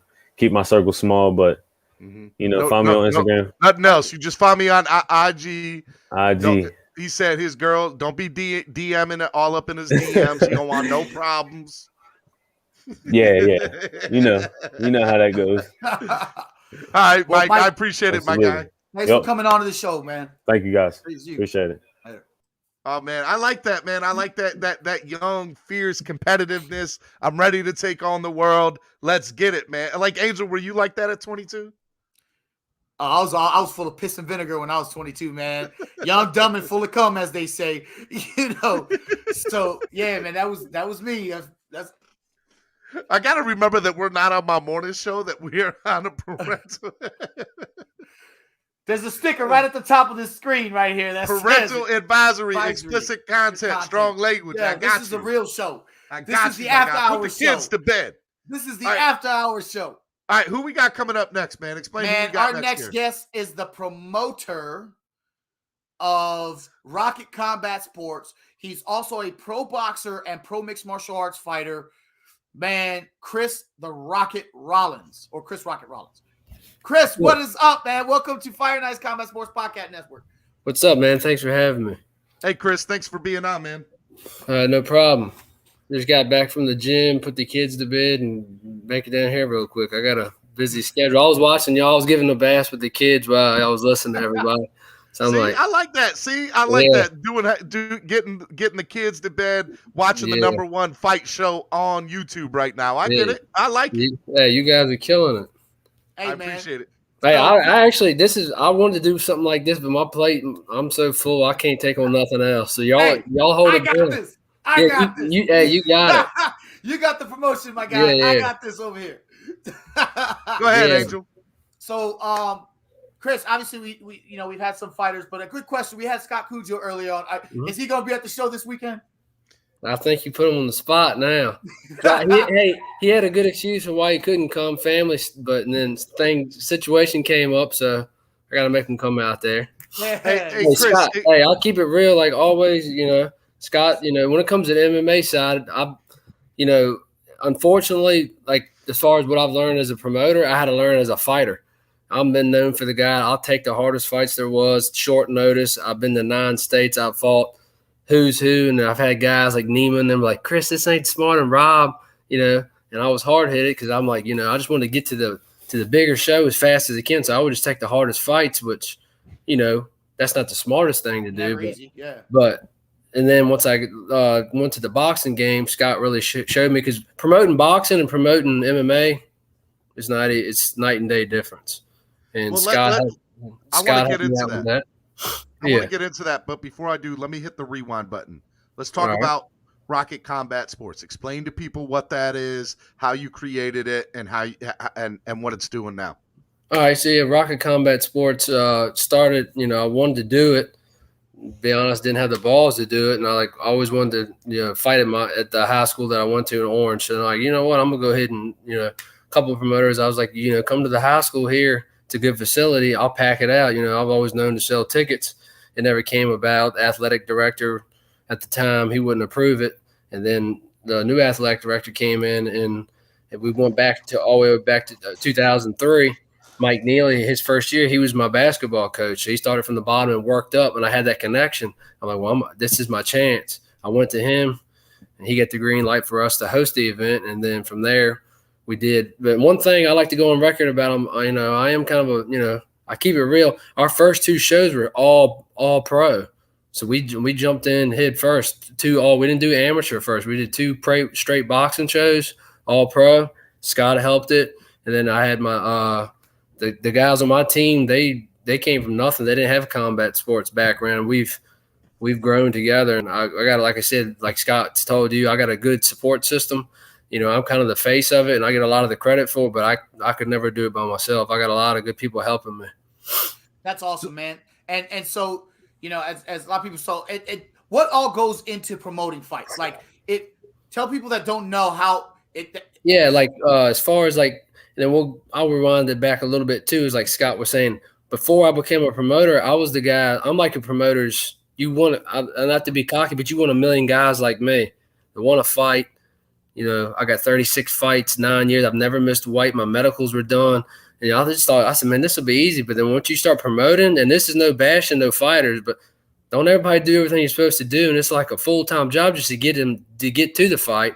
Especially the week of the fight. Oh, yeah. So then it's like, we did a show in South Carolina, and then the doctor, we get a contract out, weeks out, months out, or, this is to pay for them the time to be. Well, the doctor showed up like 2 hours late. People are at my show. They're looking like, why is the fight's not going? You cannot run, once the show actually starts, the commission runs the show. They call the shots. And Angel, he's been a ref. He's in the commission. You got to have EMS there. You got to have your doctor there. It's a whole lot of checks and balances. And there's a lot of overhead going in. They're like, oh, it must be nice. Y'all are killing it. I'm like, you have no idea what our budget is. We're like just praying that we sell enough tickets to break even. And it's just, unless you've done it, it's hard to really explain it to everybody. Because on the outside looking in, they're like, y'all are just killing it. They see a nice setup, people here. I'm like, everybody's here. You just break even. Yeah, because you got EMS there. They're on overtime. You have to have security. You got local law enforcement. They're on time and a half. Everybody's getting paid. They're not volunteering you. So how do you promote where people can see it? Like if people aren't in the area and they want to see your fights. Yeah, that's with COVID. We started the pay-per-view, and that was our first couple of shows. We didn't have pay-per-view. That was before COVID. We were just kind of locally. A lot of our friends and family, I honestly, they would come so much that we would be all right. But now once COVID hit, Virginia was shut down. We had our show almost at February of 2020. That was our only show that we actually did. That was an all amateur card. And that was our third show. And we had I want to say almost 1,000 people come. And it was a really good fights. Yeah, and great. I'm like, man, we're in the – and then the budget for that was a lot lower because there was no pro fighters. But that's not what I want to be the forefront of this. Like, it's easy to just keep putting on these, not bashing other promotions, but they're just, in Virginia, that is, they just put on a lot of amateur fights. But it's like our pro guys, which I fell victim to coming up, you got to go out of state to fight these killers.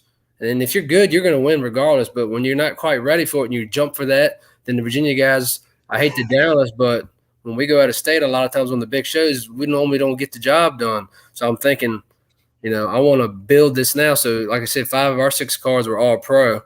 And then once COVID hit, Virginia was down. And I'm like, man, what are we going to do? My team, we're thinking. Then we went to South Carolina twice this year, and we were scared to death.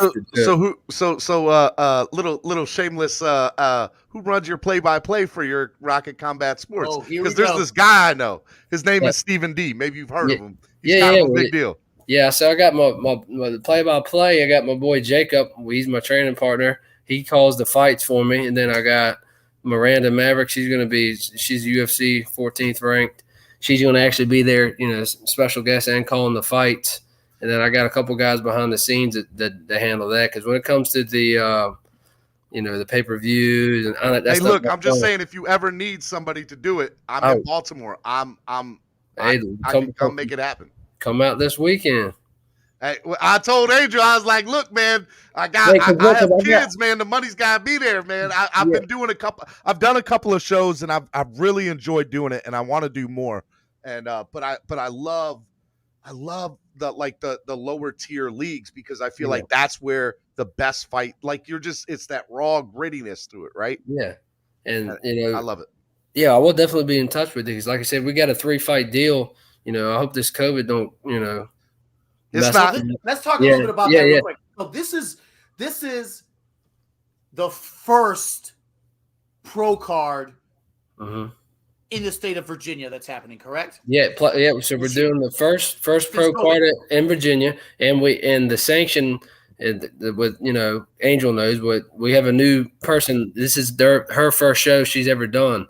Dave, we had a relationship built with Dave. Scott had that, and then Tracy, she passed away, and it was sad. I built a relationship with them, and it was like, we kind of know what to expect. This one was all new. So it was like we didn't really know what to expect coming off the COVID, and then you have a new commissioner. So things are a lot, it is different, but it's been good, and we're off to a good start. But my guy, I will say my main guy, Josh Sparks, I know he's probably on here a while. He helps me match make. He's my guru behind the scenes. He's really good. Him and Bonnie got a good relationship, and we're a small team, but we stick to what we do. I like to try to match the fights. I got a lot of relationships built with coaches and different people, and I stay in what I'm good at, and he does his thing where he's good at, and we just work together. That's awesome, man. That's awesome. And I was like I said, I've made some memories over the years with Angel being in there as my ref. I'm jealous of the beard, man. It's always looking good. Beard gang. I gotta give it to him. I ain't never catch him slipping with the beard for real. Hey man. All right, man. Before we let you go, I gotta ask 5 questions. You ready? All right. Marvel versus DC. You're gonna kill me, but to be honest with you, I don't have time to watch nothing. Oh. Full-time job, train other fighters, and I got a gym and a promotion. I'm too busy. I get you. I got you. But Mike, a lot of cartoons I see on. If it ain't really fights or like sporting things, I don't really have time. All right, your Mount Rushmore of combat sports people. Like boxing is what I've transitioned to myself personally, but MMA has my heart. So who's your top 4? You got to put Anderson Silva up there. Yep. A lot of people, the younger generation, seen him on his way out, but he was next level. He was a beast. He was awesome. GSP. He don't put the most exciting fights on, but he took the fight where he wanted to go and dominate. He had some good fights back in the day. Oh yeah, so he's up there. I'm trying to think. It's a lot of good ones. When Conor was right, when he was projecting what he was going to do, I mean, he's still a beast now. He's only losing to the best, but I think he took the sport to the next level as far as like fighter pay. Yep. The way he sells it and promoted it, and he projected what he was going to do. So he changed the game as far as the way the mainstream fans. The Conor fight, everybody's out to watch it. And your last person, you got one more. John Jones. John Bones Jones. Oh yeah, my guy. Yeah, I'm not the best fan of him, but I got to give him respect. He's a beast. All right, and then last 2 questions. Give me a story. Give me a raw story, whether it's you as a fighter, something that is just raunchy and raw. I want a good story. Give me a good story of fighting, man. Oh man, I've had a lot. Give me your go-to story when we're around the campfire. Be as raw as you want to be. Remember, parental advisory, explicit content here. I don't know. A lot of times, I wear multiple hats, and Scott will tell you, earlier that, I am pretty, firm, and so I got to back off the way, as a promoter, it's a little bit different. So I don't know. I think when I had my first boxing show, I was back there warming up, and when I let the back door open, and actually it was me and Scott. It's kind of funny. We got into it and opened the back door of the locker room, and it was cold air coming in. One of the other fighters got mad and was like, "Shut!" And then it said something, and Scott come back there and said, "Shut the fucking door," to me. And I'm like, "Whoa!" They just like hit me wrong, but. Me and him got into it. And I'm like, this is my effing show. Don't tell me to shut the door. I'll always put other fighters. I try to do what's best for the fighters. With your first show, you probably were like, man. And it's crazy to maintain that mindset of being, because you're still a fighter. So you're just like, man, watch how you talk to me. Yeah. So, and then I've had a bunch of gym stuff, but like Scott said, people getting into it, and Angel touched on it earlier when I was giving the kids a bath. It's like, the older I've gotten too, is like when people are sparring, like we're just, they're like, oh, wow, they spar with me light. They're like, well, Chris ain't that good, or I could probably beat him. Like, we're just kind of playing lightly. Then you have the guys that want to come in and try to test you. We're like, we're not here to do that, but if you want to, we can, we'll turn up. Throw down. Let's go. But at one point, I was the guy too when I was new. I didn't control my power. So you're like, there's like, stop hitting so hard, and you're like, well, I'm not really trying to. You really can't control it. So. But when I started, it was a different ball game. My first coach was Mike Stanley, and you pretty much fought 3 or 4 days a week. And I would get my nose busted, bleed, and he'd be like, "Go clean up." And he'd beat me up for like 4 months, and like, "All right, we're gonna finally show you something now because you're tough as hell. We thought you would leave." He's like, "So man, I took grown man beat downs my first 2 years in the gym all the time." That was the last question. Give me an injury story. Like, what is the hardest injury you ever had? I fractured my skull in one of my fights with a knee, and I still, that fight, didn't I? Yeah, and that was against a guy from Brandon Sanford from American Top Team. That was a 3-round war, 3 5-minute rounds. I got the decision, but Angel, do you remember that? Oh, I remember it. Oh. Yeah, I'm not at liberty to say because I'm still an acting official, so I can't discuss it. But yeah. So yeah, but. Before I jump off, I just wanted to say, because, I've fought for some really good promoters, some crappy ones, and all that. I try to be fair to the fighters. I want to give them a platform to build, not just Virginia, because people think, oh, they just favor Virginia. The states around us to try to, before you go to that, I'm a feeder. Like you have CFFC, LFA, they're feeders to the UFC. I want to be feeders to the, the next platform up, the CFFCs, LFAs. But I want our guys on this local scene to get 3 or 4 fights before they go to the big show. Because once you get there, it's different. I've been there. He's like, you're the man here. I've been there. I fought Joe Selecki's in the UFC, choking people out. I fought in Sergio Jabbar. He went to Bellator. Mike Ottman went to Bellator after I fought him. So I've seen that level, and then I've came back. It's a different level when you're going against a legit black belt D1 wrestler compared to. And you've competed on Showbox and all these other ones, correct? Yeah, last year, I boxed on Fox Sports 1 Live. Didn't put on like I could have, but as we touched on, y'all were talking earlier, I thought Vito Melinki had about 150 amateur fights. I think he was 4 or 5-0, pro. He's the future, but my goal, as a fighter now, I want to get back. I don't want to fight no more just to fight. I've been doing it too long. I need an end goal. I just want the biggest fights possible. So, I want to build my brand. So do you have a fight coming up? I kind of posted. I want to fight on my October 2nd card, but it's hard being on the first 2 shows I fought and was on it. It was a lot. In the last 3 or 4, I've just been promoted and had some guys fight. Like this card coming up, I got 4 or 5 guys from my gym. And then from the people that don't know that, they're like, well, how can his guys fight on his card? I have nothing that could do with the judging, the commission. That's, we just set the fights up. In our last card, we had 3 draws on the card. So I don't even think we had a first round finish on our last card. We try to match as even as possible. You see a lot of shows, a lot of 1-round fights. It's just quick.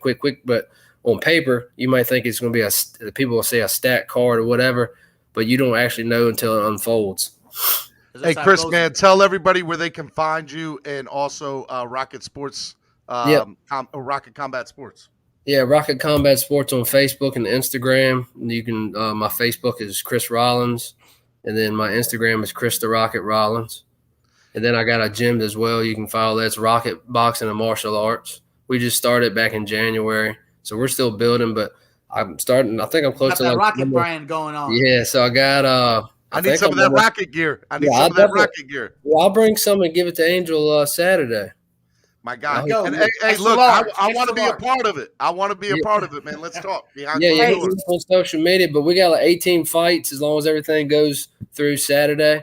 Yeah, tell us. I mean, you got what fight are you most excited about? The main event fight, that our first ever. We'll be crowning our first ever pro champion. So we got a Mitt back at 135. A Mitt correctly? Yeah, he's the main event. Wow. Yeah, him and Worthy is going to be Worthy. Yeah, his brother's in the UFC. He's fought on CFFC. I mean, I've been watching him. You know, I follow his stories every day. He's training like an animal. I've trained with him, man. He's a good shout out to Kaizen MMA, man. Those guys over there, but Neiman and them guys, and it's like, you know, we talk. I know y'all got to go, but it's like the fighters are like, it's no. I don't favor. I'm going to keep you on because the next guest that's coming on, which we're going to bring him on real quick. All right. Is, you know, one of your fighters for this weekend. Yeah. So, ladies and gentlemen, we have Irish Anthony Wilson in the building. What's up? What up? What's good? What's good? Up, Irish over there getting a massage over there. He's massaging himself. Like, somebody got to take care of this broken body. You hear me? Irish, thank you for joining us, man. Tell everybody a little bit about you and what you got going on here. He wants to know if you're Irish. Hey, I was going to get to that. I was like, I know they're going to ask me that. Nah, man. My coaches at my previous gym named me Irish. It's just the attitude and the persona that I carry. I guess you could say I'm Irish. I need you to play that. Damn, what's the song that they always play in Boston? Every time that you know what I'm talking about. Nah. That need to be your come out song, my guy.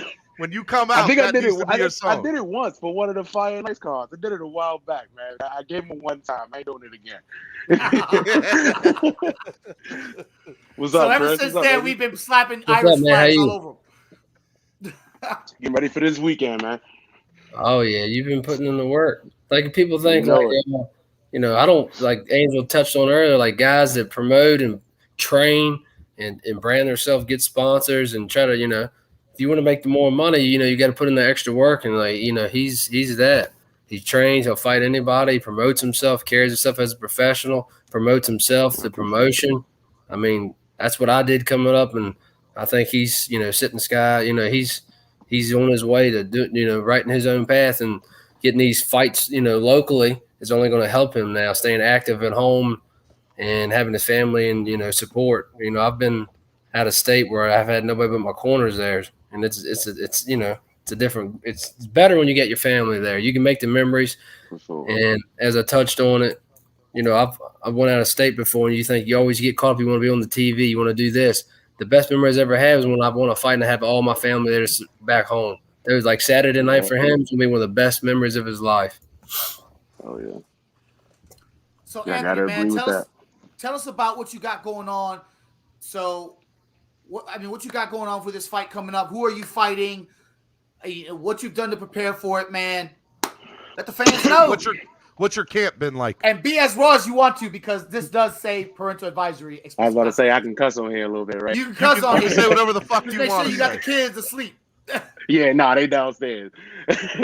Nah, man, it's just I've been training all areas, man. It's real exciting to get back into MMA. I've been dabbling in different. I was trying to, like they touched on earlier, I was trying to get on a boxing card. I was trying to make my pro boxing debut a couple years back. COVID got in the way of that. We got back in action on Rocket Combat Sports back in May in South Carolina. I got back into kickboxing, so that was fun. But man, I'm just really excited to strap them 4 ounces up again. But so how do you go from that? How do you go from that mindset from going from kickboxing, then going into a mixed martial arts fight? When you break it down, is mixed martial arts. So when we don't have no fight lined up, we train in all aspects anyway.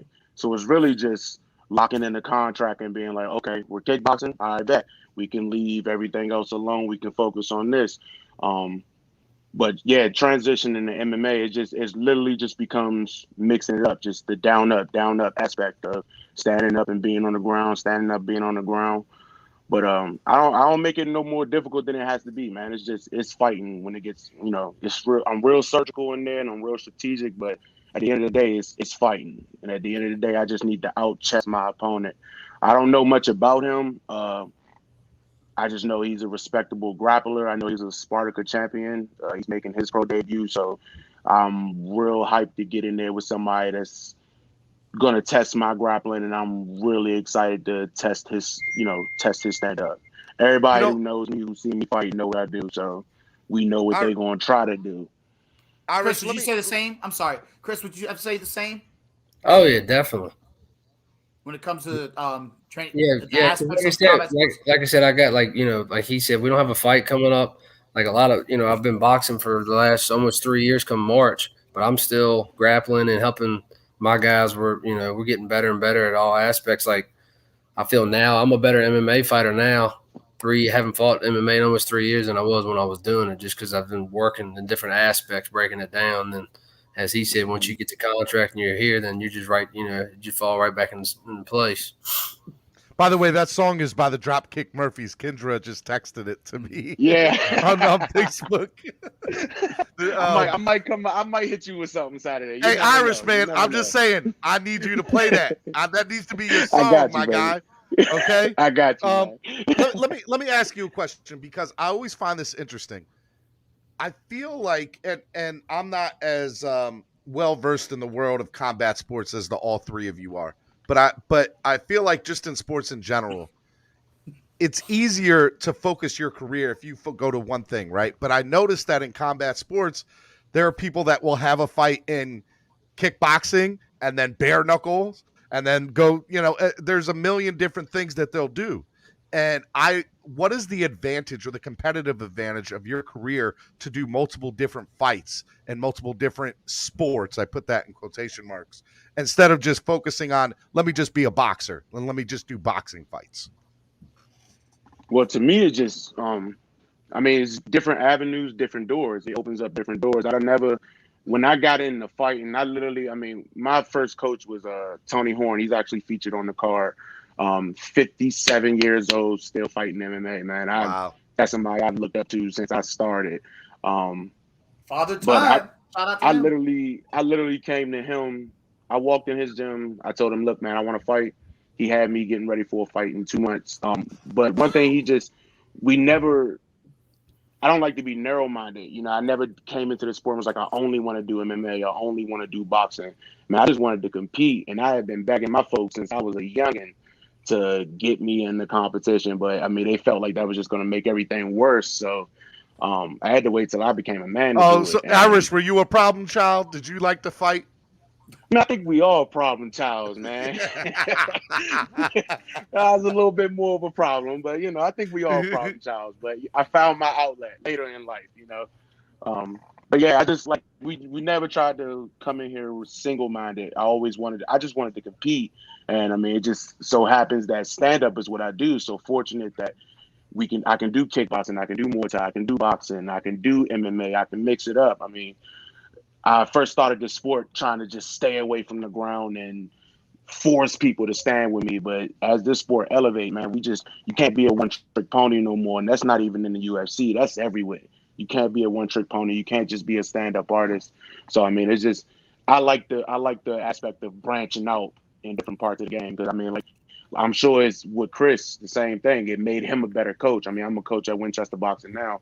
I train personal clients, and like he said, I feel like I'm a better MMA fighter now that I've taken up that mantle as coaching, because I'm seeing things. I'm seeing what I should have been seeing. I'm saying things that should have been said to me. So it's just, true. It's a learning experience, man. It's a good way to branch out and see everything. So I like the aspect of branching out.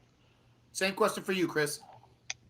Yeah, like I said, it pretty much everything what he just sat there and said. Me as a coach now, I'm seeing things a lot more. When I'm jumping back in there, if we're doing cage work or whatever, I was the same as him. I just want to strike, don't get taken down. That's where I used to be. Now I'm like, If you want to go to the ground, we'll go to the ground. But I feel like now, when I do another MMA fight, I'm going to display. I'm going to dictate where the fight goes. If I want to put you on the fence, we're going to the fence. If I want to strike, we're going to strike. The only thing I forgot to say earlier, me and Scott were talking Saturday, and I don't know, did y'all watch the boxing card on Top Ranked Saturday night? I saw a little bit of it. Did you see the hype behind Muhammad Ali's grandson? Yeah. Yeah, we're going to get that fight. That's the fight I want. We're already in work for it, so it's like I might have to win this next fight, and then we're going to get that fight. I just want the biggest fight. He fought another MMA guy from Fitness Edge in Myrtle Beach. I've been there to train a lot. He's a tough guy, but he's more of a grappler. And they're trying to pick on the MMA guys, thinking they can, build him up. So give him a striker, baby. And that's the question. Striker, baby. Yeah. And that's the question. So, and people didn't forget mixed martial artists. So, would you guys say that's why you see mixed martial artists going into the other big sports like K1, Glory, kickboxing, and Muay Thai overseas, or you're doing, you're fighting on PBC boxing or Showbox or any of the other shows? Is that why mixed martial artists can branch into that? Because they do train in multiple aspects? Is that something you guys would say? For me, I really don't like this argument. I have it daily, but it's just with me. I just feel like MMA fighters, we're able to branch out because I feel like we're put in more predicaments of being uncomfortable. So, I feel like it's easier for us to handle being uncomfortable. So I think, that's why I think a lot of us do transition over to boxing, and let's call a spade a spade. Boxing is where the money is. You want to get paid, you want to get some dollars, you got to go strap up them 10 ounces or 12 ounces and get that. You got to dance around a little bit. Do you feel like the money is starting to get better in the MMA, though? I feel like more eyes are coming. Come on, man. You gotta give us a chance. You gotta be you get to the UFC, you're on your way through the regional scene, you're probably gonna get 10 and 10. That's 20,000. That's 10 to show. If you lose, it's 10. You're gonna get taxed on that. You're gonna get $2,500 was Reebok. Now it's Venom. And you gotta pretty much to make it to that level, you gotta be training full time. You're looking at $7,000, and you made it to the UFC and you take a split decision loss, and you got to pay your coaches, and you got to live off of that. Coaches, managers, all that. I feel like it's impossible to be a full-time fighter. It's you gotta have. That's why you see most fighters with money. Sorry, not with money, with jobs. That's why you see most pro fighters with jobs. Yeah, if I had all the money that people thought I had, I'd be set. I wouldn't be working full time. It ain't what you think it is, but it's a small amount that can get to that. And I think he's on his way in marketing himself and doing it. Scott paved the way in boxing. He hosted shows. He brought boxing back to Virginia. He would win 5 or 6 fights in a row. The only guys that ever beat him was the best in the world. As he said, he's lost how many world champions, and he build back and repeat the process. He's earned a good living. But we had Colton Smith. He won the Ultimate Fighter from Virginia. He representing. He's been the Maverick. We've had a lot of great Virginia fighters, man. Oh yeah, we had Mike Pope. He became a world champion at CFFC. We fought on the same card. He won the title that night in Philadelphia. Mike Pope. Yeah, I almost had Mike Pope in one of South Carolina. I couldn't announce it. We were close to getting the fight done. It was going to be like a main event, 155 pro title fight, and things just didn't work out. And he had to go, work called. But we were close to bringing him back. I'm gonna stay with him. I want to try to get him back. All right, Irish, I got 5 questions for you. You ready, my guy? All right, go ahead. Marvel or DC? Man, I'm a DC fan. I'm a Green Arrow fan. Okay. Wait a minute. Hold on. Arrowverse doesn't count. Arrowverse does count. It is DC, bro. No. It does. I like it. All right, your Mount Rushmore of MMA. Man, I was thinking about this when y'all asked him that shit. God damn. All right, I'm gonna go. I don't like to sound casual, but I'm gonna go Forrest Griffin because he was literally the first guy I've seen fight. I don't care what his striking or grappling was. He was a G. John Jones, I ain't got it. Like he said, I ain't a fan of everything he does, but the man is a GOAT. I'm a DC fan because he put it on DC, for the Fat Boys. yeah. Cormier. Yeah, I used to be a Fat Boy. Everybody know I'm a Connor fan, so I'm gonna put him up there. I mean, hey man, I said Mount Rushmore. You gave me more than 4, I think, right? Hey man, look, I'm sorry, my bad. You're creating your own Mount Rushmore. That man give as many as he wants. He like, I like this person and this person and I got you. Man, y'all had me thinking about it when y'all asked him. I was just like, oh God. All right, fight you would want to see with 2 people in their primes, dead or alive, it doesn't matter.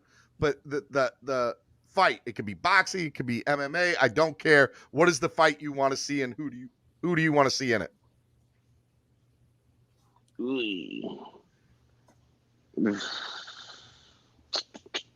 Don't think too hard. Honestly, I mean, yeah, it probably wouldn't have happened. But I mean, John Jones and Anderson Silva both in their prime. Oh, dude, that would have been a good fight. Would have been a great fight. At what weight class? 205. It would have had to been at 205. It would have had to been at light heavyweight. Liked to bring John to like 190 or something. Bring him down. All right. No catch weight. 4th question. Give me a story. I need a story, man. I need a story that is raw, raunchy, uncut, not made for TV. I need a story. I don't care. I need some crazy story of you in the fight game. Yeah, man. I don't know, man. I feel like I got a bunch of crazy. All right, well, give me one. Give me one good story. All right, man. I don't even remember. It was like 2015. It was out here in Winchester, and I fought a dude named Roger Corbin, and it was like my first glory kickboxing match. And he fought a couple of guys that I actually ended up fighting, but he was known as a striker. He was knocking everybody out, and he came in there with that hostility. Like, he came in there to sleep me. And I mean, it ain't really grimy or nothing, but this is actually the reason why my coaches named me Irish.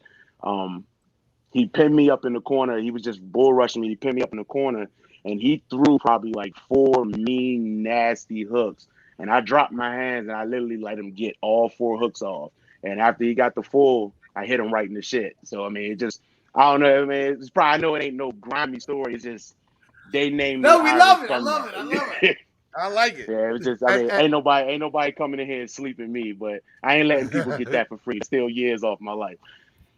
All right, and then give me an injury story. What's the biggest hit you ever took, either in training camp or in a ring or whatever? What is like? I can answer that for him. That's from Coach Angel right there, baby. I'm just saying. I know that's not true. No. So you mean like what's the hardest hit I took like in training or a fight ever? Yeah. One that just like it took you weeks to recover, or it was an injury that really fucked you up, whatever. Nah, I mean, in 2018, I got a real bad injury that almost like took me off the game. I mean, even to this day, I still don't take it. I take it serious, but I still don't understand how serious it was. But I ended up getting rhabdo and a blood clot all in one fight. They ended up having to stop the fight because I couldn't put any weight on my leg by the 3rd round, and got to the hospital, found out that my kidney levels were out. They were crazy. I was doing my weight cuts and everything wrong. I was a real big drinker back then. That was back around the time they named me Irish, because I showed up to the gym drunk. I train drunk. I get done. I get drunk. I don't do it no more, but I have a pass, bro. But I mean, I find this so interesting. More of a gritty story right there. No, but I like it. I like it though, because I feel like this is an inside look to how training is done correctly, incorrectly, how what can happen. Like, I feel like it's something good to know. I definitely I took the wrong like path in this sport as well too. You know, I had my ups and downs in it. I mean, at one point, man, I just like to drink, and the coaches around me, they were Irish, so they like to drink, they like to train. That's just what they do. So we would beat the shit out of each other, and then we'll get out, and I'll have a couple shots of whiskey, and it's whatever. But we don't do that no more. We professionals now. But I come from a pretty raw gym. I like it, man. I love it. Angel, you. Yeah, quick question. So, 2 things. First question. What's your favorite football team? Because we got to ask that. Second question is, what do you like to do for fun outside of combat sports? Well, I'm a Baltimore Ravens fan. I grew up be a hater, bro. Don't do me like that. Don't be a hater, man. Hey, Dolphins are gonna see you this year on Thursday, my guy. It's all good. I'll be there. Thursday night. We're gonna be taking names.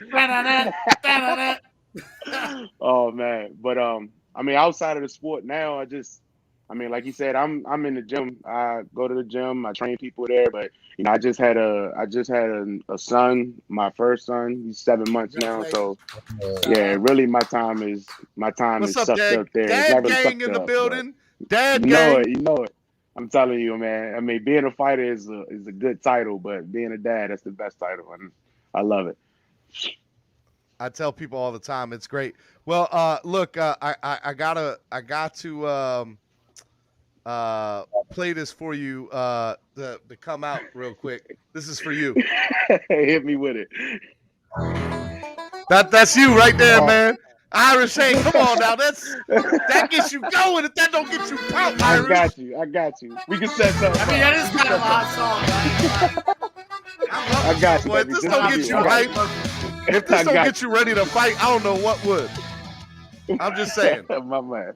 Hey, man, thank you for coming on the show, both of y'all, man. It's been great. Hey, man, tell everybody where they can find you at, man. Give them your handles, your gaming handles, whatever. Just shout it out.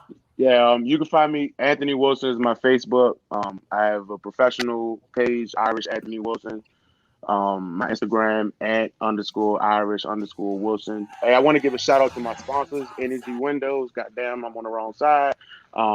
Simplified Enterprise LLC. They look out for fighters, local fighters.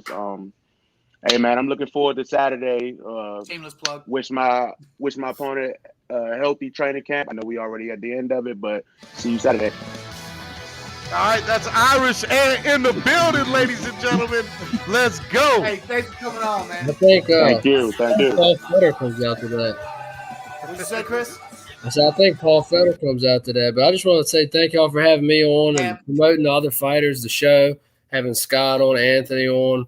You know, we're all working together. Y'all giving the people a platform. I want to thank my wife for sticking by my side through, you know, being married to a fighter now, a promoter. That takes a lot of time. Yes, I love her. Like he said, my kids, that's the best thing. My little boy's starting to ride dirt bikes now. It's great. I mean, I just look forward to just growing this bigger and bigger. I want this to still be going when my sons, you can take this business over from me. So I long term, I want to just keep building. And, you know, that's just, you know, we all got to work together. I hate to be mean, but I promoted out of state. They're willing to help me more than you get back home, man. People are like, you know, they see you as competition, or we gotta stick together and work together. That's what fire and ice for. We gotta bring Stephen D in on the play-by-play, man. Hey, I want in, Chris. I want in. I'm just saying. I'm gonna be in touch with you. Hey, man. Nico, I'm telling you, Nico Ali Wash. I'm getting that fight. That's the fight I'm gunning for. I'm not gonna stop. I'm gonna call it out every time I box. On some real stuff, I'd like to announce with Miranda. I'm just saying, I want to announce with Miranda. That's my girl right there. Yeah. Shoot me an inbox. I'll get in touch with you. Hey, thank you. Ask quick questions, man. Before you gotta go. Yeah. Favorite football team, and what do you like to do for fun outside of combat sports? You ain't gonna like favorite football team, the Cowboys. Hey, then I was a kid. They were great, but as long as Jerry Jones is there, we're never gonna do nothing. Just keep it. Hey, let me tell you something real quick. All right, so I got it real quick. They're on Hard Knocks this year, the Cowboys. Oh, are they? Yes. And so last week was the first episode, and I lie to you not, Chris. Okay, I talked about this on my morning show. I lie to you not. It was so crazy to me because Jerry Jones, Dak Prescott got hurt. Right. Yeah. And so the head trainer is in there and he's like talking to Mike McCarthy and everybody. And he's like, all right, look, this is, we're going to limit him and he's not going to do any throwing. He can run, but he's not going to do any throwing for the next week or two. Right. The very next scene, you see Jerry Jones eating his McMuffin from McDonald's. Okay. And he's in there talking like, so explain to me, can Dak just do a little bit of throwing? Can he throw just a little bit? What kind of throwing can he do? And the head, look, he can't do any throwing. All right, so what I hear from you're saying is he can't throw at all. Yes, Jerry, that's what I'm saying. He's in the I'm just like, there's no way there's no way I could do that at all. he ran off. Jimmy Johnson just got in the Football Hall of Fame. He was a great coach. They couldn't get along. Dolphins all day. Dolphins. Yeah, I like seeing and Dolphins the U. get better. Hey, I like Fitzpatrick down there with y'all. I'm a Fitzpatrick. He's with the Washington football team now. Yeah, he's with Washington. He's with your Robert. Hey, there's this guy though named Tua Tagovailoa. Be on the lookout. That's gonna be your boy. Hey, he's tough. I watched him in college. What I like to do in my spare time is just hang out with the family. I've been doing sports my whole life. I like motocross, football. Anything with sports and combat sports for sure. But I appreciate y'all. I just want to thank my Chris, team man, for thanks for coming on. Sports. Yeah, I just want to thank my team. Josh, thanks, Chris. Brian, thank you guys. My wife, everybody at my gym supporting me. I'm blessed. Thank you all. Chris, this has been real. Thanks, bro. Thanks, Chris. Appreciate you, brother. Yep. All right. Is that it? Is that everybody tonight? Tonight, man. We had a couple guests that apparently had some technical issues and couldn't get on. I want to get Scarface on though. We definitely got to get Scarface on, man. Shout out to Scarface and the whole Street Beefs crew. Hopefully we can get them on. Hopefully we can get Corey Kane. Let's get Kane on. We definitely got to get Kane back on. Maybe we could talk to Kane after his fight next week. I mean, this Friday. So we can probably get him on the show next Monday. And hopefully he'll have a better thing. But yeah, man, shout out to Kane. We wish you all the best on your fight Friday, man. And go out there, represent VA Combat Sports and do your thing. And man, this was a fun show, bro. This was a fun show. It was, man. And it was. And sometimes you'll get that. Like, we had some big names on in the boxing world and so on. But we also had, you'll have the MMA guys and you have the regional guys that we'll be talking to going forward. And we're going to bring in more people from South Florida too. Yeah, next week we got a couple guys coming up from South Florida. I'll announce it here this week. We also got Jimmy Lang, a former world boxing champion, Jimmy Lang. And then we got a couple guys coming on, man, from the UFC. So yeah, it's gonna be a real great show next week. Tune in, subscribe, hit the like button, donate share with to your the channel. friends. If you like what you saw, donate. Channel. Whether it's $1 or $5, you can donate right there at the bottom to the channel. Right there on the chat, in the chat, bottom of the chat, it's got a little dollar sign. Little dollar sign. You click on that and you can pick your emoji and it'll pop right up and we can go from there, man. Donate to the channel, support it. We're going to continue to grow and get bigger and bigger and bigger. I'll probably be hosting obviously more. Stephen D's got other shows going on. He's got to focus on too, but we'll have Stephen with us. I'll come on every now and again, man. Absolutely. I wanted you to know that I had, today was a rough day for you, but this is the first time I've seen you smile in a couple of days, man. So yeah, man. Again, shout out to you, brother, for actually carrying me tonight because I'm a bit on the emotional side this evening, hence the glasses and stuff like that. I can't be having. Well, you look cool, man. You look too cool for school. The allergies are really bad right now here in Virginia. But yeah, man. And I appreciate everything. The show's growing and appreciate everybody that came out, man. Let's give a shout out to we had like 30 people watching live tonight, man. So we grew from the Alex, first show. Migo Hustle No Profit, Rogelio Melgoza. Shout out to all y'all. Crystal Wilson, Anthony's wife, is in the building. Shout out to her. Shout out to everybody that's watching, tuning in. NorCal, guys, one last thing. Share this. This is going to be on all week, right? So take this show and share it with people. We need more eyes for it to grow, so go share it. And again, man, appreciate everybody for coming out, tuning in, and tune in next week. It's going to be a good one. And again, gotta love Fire and Ice. Yeah, everybody watches it. We live it. Let's go.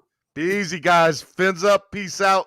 We'll see you next week right here on Miami Sports Music's Podcast Network.